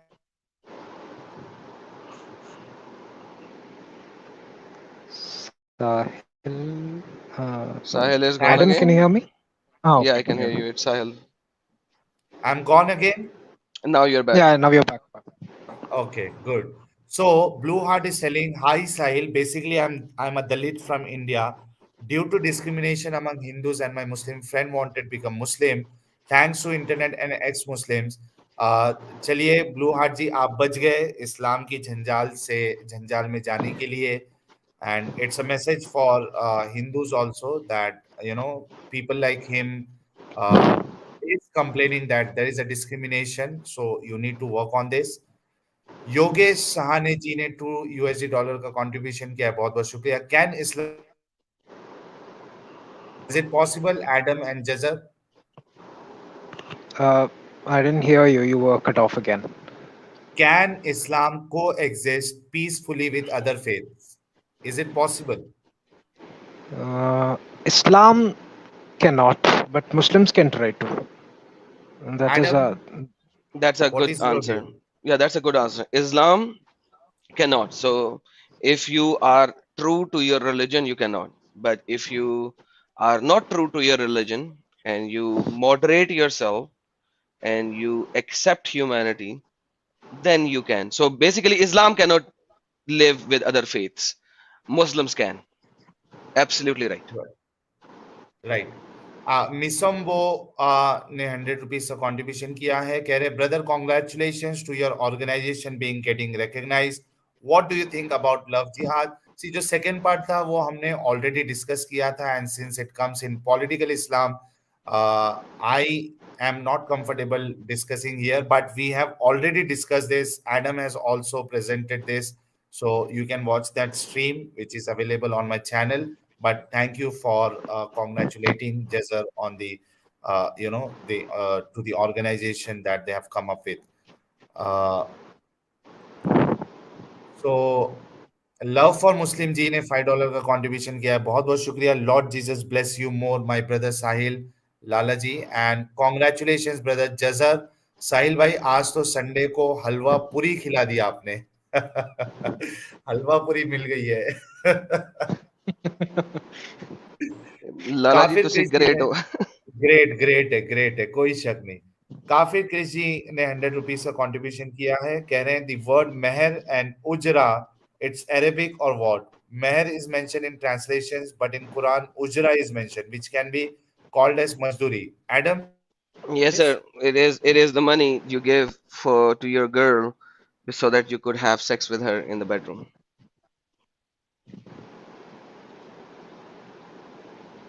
I think I'm pretty clear on that. साहिल भाई की आवाज चलेगी एक yeah. बार फिर. Can Sahil? Yep, Sahil is gone once again. काफिर क्रिश जी ने उनको म्यूट कर दिया है. काफिर क्रिश जी का अगला चैट था. काफिर क्रिश जी ऐसे ऐसे why do you ask such deep questions that Sahil bhai is not able to stay live with us? Kafir Krish ji, you don't do that next time, please. Don't send these am I kind of audible now difficult questions. am I audible now Yes, sir. Yeah. okay so kafir krish and the question I think I want Answered. answer from Adam It's answered. Adam It's आपसे answered. Answer चाहिए So it's already answered. Next, अच्छा आप this Mehar running. और उजरा पे आपने दे दिया आंसर जी sir. जी sir. Okay, let's move to the next question. Ravi A कह रहे हैं साहिल you need to do more of your streaming on Banu Qurayza if that's what made people to turn off from Islam. बिल्कुल हम एक stream एक specific stream बनु कुरैजा पे भी रख देंगे क्योंकि I don't think the way it was done जिस तरीके से वो किया गया सजा दी गई और औरतों को स्लेव्स बनाया गया उसके बाद उनको बेचा गया इसको कोई डिफेंड कर सकता है तो we will definitely do that Gaurav Yadav कह रहे हैं what about cow thieves atrocity sir any data अब ये सवाल मुझे एग्जैक्टली समझ में नहीं आया है किस कॉन्टेक्स्ट में are you talking about specific thing in Kerala I don't have any idea Gaurav Yadav ji अलीफ लाम मीम कह रहे हैं साहिल भाई फ्राइडे के स्ट्रीम में जो यूनिवर्सल ब्यूटी ईमान नाम से आपको एडम भाई को गाली दे रहे थे वो सेम अभी वो आजाद ग्राउंड पे है यूनिवर्सल ब्यूटी ईमान जो है एक एक्चुअल आईडी है जिसमें यूनिवर्सल ब्यूटी जी आते हैं तो वो तो कोई गाली गलौज नहीं करते हैं तो आई थिंक कि जो कमेंट में कर रहा है वो हो सकता है कि फेक यूनिवर्सल ब्यूटी ईमान हो सचवाला जी पार्ट 2 ने 2 पाउंड का कंट्रीब्यूशन किया था बहुत बहुत शुक्रिया काफी लोगों अल्लाह का आजाब आ गया है सुधर जाओ और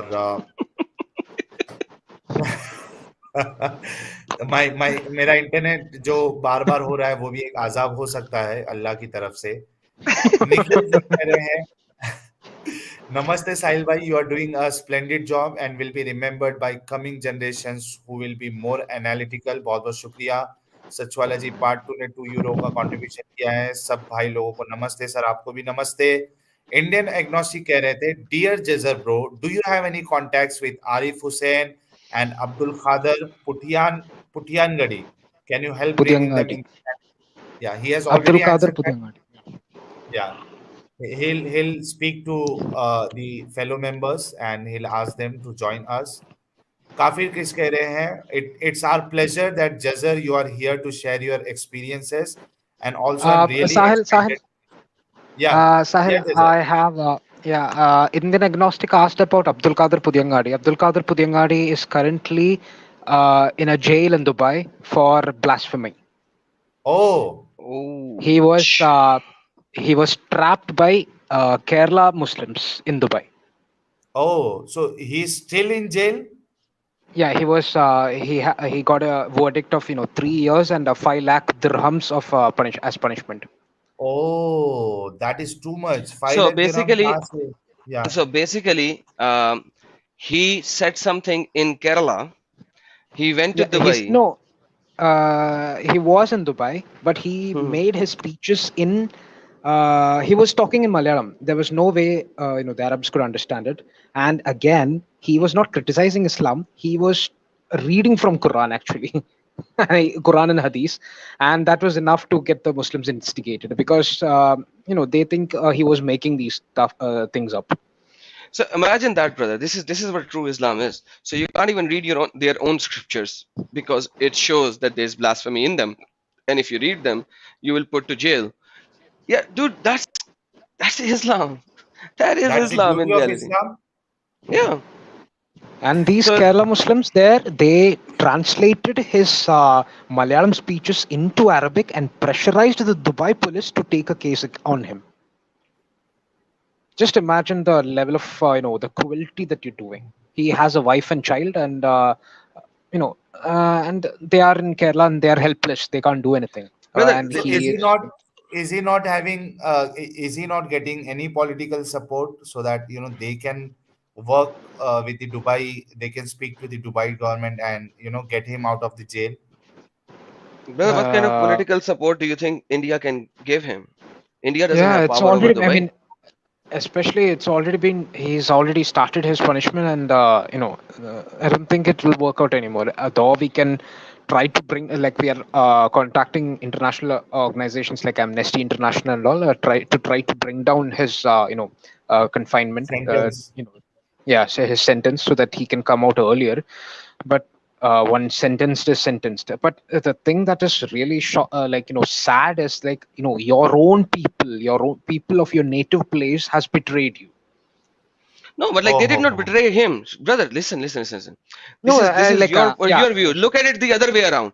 According to them, he betrayed them by Islam. leaving Islam, yeah, and now he true, true. is showing the issues of Islam. That's Islam. By Yeah, Islam true. by itself is a nation. You realize when you look at Islamic scriptures, Islam by itself is a nation. Islam has no boundaries. Islam is nation. Yeah, India is not nation according to Islam. Islam by no, itself is nation. So that's one yeah, nation, Islam. yeah. That's where the concept of Islam, the Muslim Ummah comes in. Exactly. And that is why, brother, when you look at it, did you ever see a true Muslim in India saying, I'll die for India? You won't find any true Muslim saying that. Yeah, He we will not have die for Muslims India. saying that, but he cannot be a true Muslim. Yeah. A true Muslim who knows the scriptures, he will never say, I'll die for India. Because that nation is not his nation. He belongs to the nation of Islam. But Right. anyhow, that's Islam. It's very sad. It's very sad actually. Indian agnostic कह रहे हैं Jazar bro, please work on ex-Muslim movement in entire South India. Also, let us know how can we help you ensuring your voice reaches every Muslim house. So it's a message from Indian agnostic Jazar. Yeah, sure. We are already set cooperation between the Muslims of Tamil Nadu, and we're trying to because take time, and as we come north, things are getting difficult. But we'll try to support you people and all of us who need help in the whatever way we can. Right. So Gaurav Kumar ने $5 का contribution किया, बहुत बहुत नहीं, ये पिछली stream से था. I think we have taken all the super chats for today stream. I would like to, अच्छा, निशांत जोशी जी ने ₹40 का कंट्रीब्यूशन किया है, telling Adam you stole my love by your precise comments, love. Nishant, comment is for you, Adam. I think he joined Thank us you. yesterday. Nishant Joshi. Thank you, Nishan Joshi ji. Thank you so very much. Yeah, Srinivas is telling Islam is a communism with God. Okay, so Jazar, it's really a pleasure for us, to have you on our show, and thank you for sharing so much of information with regards to Islam and Kerala, Islam in Kerala and ex-Muslim movement in Kerala. Vishal Singh is telling if reading out Quran in Malayalam is blasphemy, why not in Urdu? How illogical, irony, and ridiculous at the same time. You're true, Vishal Singh. It's not just about reading Quran and Hadith. It's about, reading in a way that they seem, for them, it seems like it's a blasphemy. So you need to keep that in mind. Reading Quran and Hadith in a way, you are reading the same thing which is written in the Hadith, but the way in which you are presenting that, maybe for them that is a blasphemy. Am I right, Adam and Jazar? Yeah, the tone of your voice is Exactly. very, very important. And secondly, brother, if you read the Sharia of any, a non-Muslim cannot even read Quran or the Tafsir to show what it is. That's Sharia. Imam Shafi and Imam Malik, they were very, very clear on that. And by the way, you wanna watch a small clip of Shafiq Saab or not? Or should I send you an email, Jazal? Can you send me my email? Okay. So, please, Sahil, do you have his email? Yeah, yeah. No, Okay. I'm connected with him on Insta, but I'll take his email ID and I'll share it with you. And if it is a short video, then you can play it now also, so that Okay. everyone else can also see that. Meanwhile, Parvat Kaur ने $5 का contribution किया, बहुत बहुत शुक्रिया. Jazar, if possible, please translate Sachwala work in Malayalam. So, Jazar, let me tell you, Sachwala is also an ex-Muslim. He's connected with us. He has his own channel. He has come to this channel and he comes to our channel and he is doing a very wonderful job. And he speaks on Quran. So possibly what you can do, I'll share the link of his channel. Uh, Okay. but problem, Parvat Kaur, is that for Jazar, Hindi is not his first language, and though he can understand Hindi, but I don't think uh, since Sachwala is more on the Urdu language, the most of the words that he use is Urdu. But any which ways, Jazar, I'll share the link of his channel. If you people can translate his video in Malayalam and do the dubbing and upload it, in this way also we can spread the knowledge to other people, from the South Indian belt. Yeah, yeah, definitely, definitely. Please, and I'll see what I can do. Yeah, and he's doing a fantastic job, Sachwala ji. I'll share the link with you. Yes, Adam, वो Okay. share करो आप. Yes, it's shared, brother. You can play it. It's a 1 minute video in Malayalam language, and then after the Great. video is അത് finished, ഏതായാലും our വലിയ പ്രയാസമുള്ള സംഗതിയൊന്നുമല്ല. ഒരു അച്ചായത്തി പെണ്ണിനെ പ്രേമിക്കുക കൊണ്ടുവന്നുള്ളത് വളരെ ഈസി ആയിട്ടുള്ള സംഗതിയാണ്. കാരണം ഈ മുസ്ലിം, ക്രിസ്ത്യൻ, ഹിന്ദുക്കളിൽ എടുത്താൽ ഈസി ഗെറ്റിംഗ് എന്ന് പറയുന്നത് അച്ചായത്തി പിള്ളേരാണ്. അപ്പൊ വളരെ അത്ര വലിയ പ്രയാസമൊന്നുമില്ല. ഇപ്പൊ എന്റെയൊക്കെ പ്രായം കഴിഞ്ഞു, ഇല്ലെങ്കിൽ ഞാൻ തന്നെ കുറെ എണ്ണത്തിന് ഇപ്പൊ പ്രേമിച്ചേനെ. പക്ഷെ എന്റെ സമയം ഇപ്പൊ കഴിഞ്ഞു പോയിരിക്കുകയാണ്. ഉള്ള സമയത്ത് ഞാൻ പ്രേമിക്കുകയും ചെയ്തിട്ടുണ്ട്. ഞാൻ ഇന്നലെ ഗുരു ഇട്ട് തന്നെ റൂമിൽ ഞാൻ പറഞ്ഞല്ലോ, പബ്ലിക്കായിട്ട് തന്നെ ഞാൻ പറഞ്ഞല്ലോ, ഞാനത് എന്റെ പ്രേമമൊക്കെ ഇവിടെ ഇനി ചെയ്യേണ്ടത് മുസ്ലിം യുവാക്കളെ തിരഞ്ഞെടുക്കുമ്പോൾ നല്ലതിനെ തിരഞ്ഞെടുക്കുക. എന്റെ ഫസ്റ്റ് കസിൻ, എന്റെ ബ്രദർ, ഇപ്പോൾ ഖത്തറിലുള്ളവനും പിന്നെ കാഞ്ഞിരപ്പള്ളിക്കാരത്തി അച്ചായത്തി തന്നെയാണ് കെട്ടിയിട്ടുള്ളത്. അവള് എം എസ് UK നിന്ന് MS കഴിഞ്ഞിട്ടുള്ള ബയോടെക്നോളജിയിൽ MS കഴിഞ്ഞിട്ടുള്ള കുട്ടിയെ തന്നെയാണ് അവനും കല്യാണം കഴിച്ചിട്ട് ഇവിടെ ഖത്തർ ഫൗണ്ടേഷനിൽ 25,000 ദിർഹംസ് ശമ്പളവും മേടിക്കുന്നുണ്ട്. ആ ശമ്പളവും അവന്റെ അക്കൗണ്ടിൽ വീഴുന്നുണ്ട്. മുസ്ലിം യുവാക്കൾ ഏതായാലും നല്ല രീതിയിലാണ് വെളിയിൽ ഇറങ്ങുന്നത്. കാരണം നല്ല ഡ്രസ്സിംഗ് ആണ്. അവർ നല്ല കുളിച്ച് ഒരുങ്ങി ബൈക്കിലും കാറിലും ഒക്കെ ആയിട്ട് അവർ വെളിയിറങ്ങുന്നുണ്ട്. അവരെ കണ്ടാലും ഒന്ന് പ്രേമിക്കാൻ തോന്നും. അത്യാവശ്യം ഗ്ലാമറുള്ള പിള്ളേരാണ് മുസ്ലിം യുവാക്കൾ. Gee, brother, I So, have no Jazar, idea. Jazar, first question Yeah. is why there is a smile on your face, and tell us the viewers who is this guy and what is he telling? Why you are smiling? No, I was smiling because I mean, this the I mean where he spoke, it was on Clubhouse, and it was a public platform, and he had the nerve to talk like this in a public platform, and like I mean, I was actually that smile was out of disgust. I mean, I don't know how to respond to What all is he these telling? people. What is He's telling? telling that Muslim boys, Muslim youth, I mean, especially the boys are very handsome and very well dressed, and they should target or they should go after Christian girls, and they should target Christian girls. They should marry Christian girls, and so that um, and that is how you can, one of the ways of spreading your message, or that is how you can. That's a general Bring them idea. to It's Islam? kind of Bring them to Islam? yeah, possibly that too. That is how you can take over, other religions. That's a way of taking over. I mean, these. I know this guy. I've talked to him in Clubhouse. People like this are, these people are a danger to other Muslims. To other Muslims, meaning other moderate Muslims or people, other Muslims who have no interest in all these matters. These people are a danger to them too, because people like this Shafiq, they set a very bad example. Not a bad example. It's actually some kind of it's like terrorism. You would go to any length to spread your religion, and that is damaging to the society when you take as a whole. Is And he a that scholar? is no. He's he's not a scholar. He's Islamist who talks in Clubhouse on the Islamic side. He's not So a which scholar. sect he belongs to? I He's a don't know that. Salafi. I just I think he's Salafist. He's one of the movement Salafist movement guy. The That's what it would reason, be I. more, Adam, yeah. the reason I'm asking is because I cannot see beard on his face. I can see the mustache.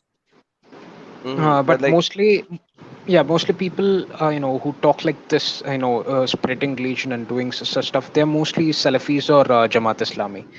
Sunnis are not bothered about these kind of thing. Most or majority of Sunnis are not bothered. They just go on with their lives as like or that's what I see in Kerala. But the Salafis and the Jamaat Islamis, they're not like that. They are very outspoken. They're very violent. They want an Islamic state. That is what they want. exactly. Sorry, Sahil bhai, but this is the reality of Islam. Reality. Yeah. Right okay love for Muslim ji ने $5 का contribution किया बहुत बहुत शुक्रिया कह रहे हैं साहिल भाई एक सवाल आपसे है अल्लाह का आजाब एडम लाला जी पर आना था पर उल्टा हो गया है ये तो मोमिनों के लिए आजाब बन गया है please continue sir Okay. So once again, I would like to thank Jazar for accepting the invitation, coming to this channel, sharing your views.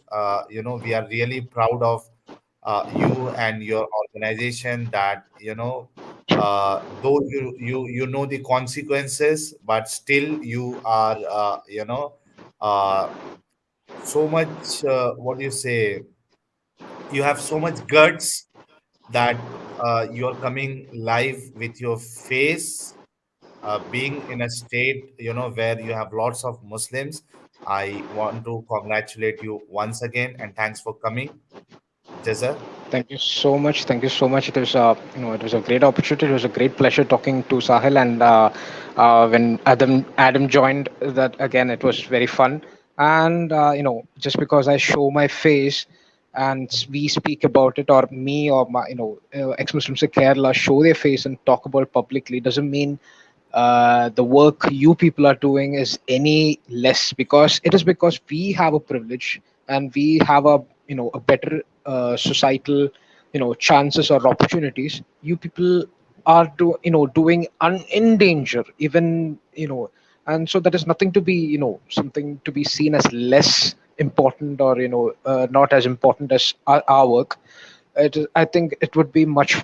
I would say your work is much more important, because being in North India, or being, in a places where the extent or the power of religions is too much. It is a daring task to talk like this. So, Sahil, you're doing a very good job. Adam, you too, and you should be proud of yourselves too. And I'm sure that we can make a difference. We'll try all that we can from this end. You can also try from your end, and we will make it, I'm sure. Amen to that, Thank brother. you, Jazar. Thank you, Jazar. Uh, this is Sachwalaji's channel. If anyone has not subscribed to his channel, please do subscribe. Uh, and Sweetie J selling, guys, please don't forget to comment. Thank you for your love and support. See, what we'll do, since so many people have requested, and since Adam is also here, and yeah, so Chulbul Pandey has shared a link of Adam's channel as well. So all viewers are requested to please subscribe Adam's channel as well. So what we will do, since Adam is here, Adam है, इसलिए हम लोग एक काम करते हैं. I'll share the link, and it's strictly for Muslims. सिर्फ और सिर्फ मोमिन भाइयों के लिए है. अगर वो आते हैं तो एडम से बात कर सकते हैं कोई भी टॉपिक पर, और इस्लामिक टॉपिक पर ऑब्वियसली. और In the अगर meantime, वो while you do that, या brother, Jazam, you can subscribe to my English channel, which is just Adam Seeker. The same link that you can see on the screen. If Okay, you remove okay, okay, Urdu out of it, Urdu is my Hindi/Urdu channel. okay, If you remove Urdu out of it, Adam Seeker is my English channel. Subscribe okay. there and please contact me. Yeah, Sahil sure, will sure. give Sahil his email. I will get Yeah, you to my English channel where mostly I have people from UK and America and all the rest of the part of the world, the western part of the world. I would like yeah, you to invite there as well to show what yeah, you are sure, doing sure. in Kerala and all, and it will be a Yeah, great sure, stream. And sure. I'll bring in a couple of other Keralian ex-Muslims as well. So Yeah, maybe you sure. guys can have a bit of a discussion and you guys can focus on this movement together, and maybe some other people will help you from Yeah, sure. the other side. Yeah, sure. I'll try. I'll talk to my, the other people in my organization, and we'll make a plan about it. Yeah, sure. Amen, brother. Thank you.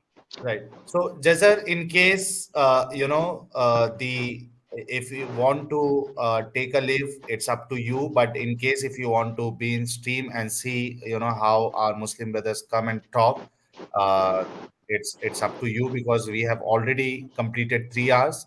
In case if you want to be, and we will, love that you remain in this stream. But I keep it on you. If you want to take a leave, it's up to you. And if you want to stay, you can stay. I have already shared the link. If any Momin callers want to join, कोई मोमिन हमारा भाई अगर जुड़ना चाहता है और बात करना चाहता है इस्लाम पर, और इस्लाम की हक्कानियत को साबित करना चाहता है, तो मैंने ऑलरेडी लिंक शेयर किया है. अ, आप लोग जुड़ सकते हैं, और हम इसको शॉर्ट रखेंगे, may be maximum 45 minutes. 45 minutes का मौका है आप लोगों के पास. आप लोग जुड़कर इस्लाम की हक्कानियत बयान कर सकते हैं. ये लीजिए, फिर से मैंने स्क्रीन शेयर किया है. सिर्फ आप लोग एक बात गौर करिए कि आप लोग जब आते हो तो अपनी बात दलील की रोशनी में रखें. हाइपर ना हो, दलील की रोशनी में अपनी बात रखें. We'll wait for Sahil, some time. Yeah, yes, Jazar. yes. It's already 1:15, and it's getting late for me. No Because issues. yeah, because I told you right earlier, my exams are coming up in 2 months' time, so I need to get up and study, and things like that. Sure, bro. Best of luck Yeah. for your exams. Yeah, thank you so much. And It was once again, wonderful thank you. talking. Yeah, it was Yeah. wonderful talking. We will We'll, like to have we'll many such streams with you and your team. yeah, sure, definitely. Uh, anyway, we'll definitely keep in contact. Yeah. I'll send my email, which you can forward to Adam, and Yeah, sure. I'll do yeah, that. sure, Once again, yeah, thanks a lot, Jazar. yeah. Thanks. Please take care of yourself, and Yeah, on your safety is very important. yes, yeah, I understand. Thank you, Thank Jazal. you. Yeah, Thank you. thank you, Take Adam. care. Bye. Good night, Bye. or should Good I say night. good morning? Yeah. Okay. Bye. Thank you, Anyway, Jazar. you guys take care. Yeah, sure. Yeah, sure. Okay.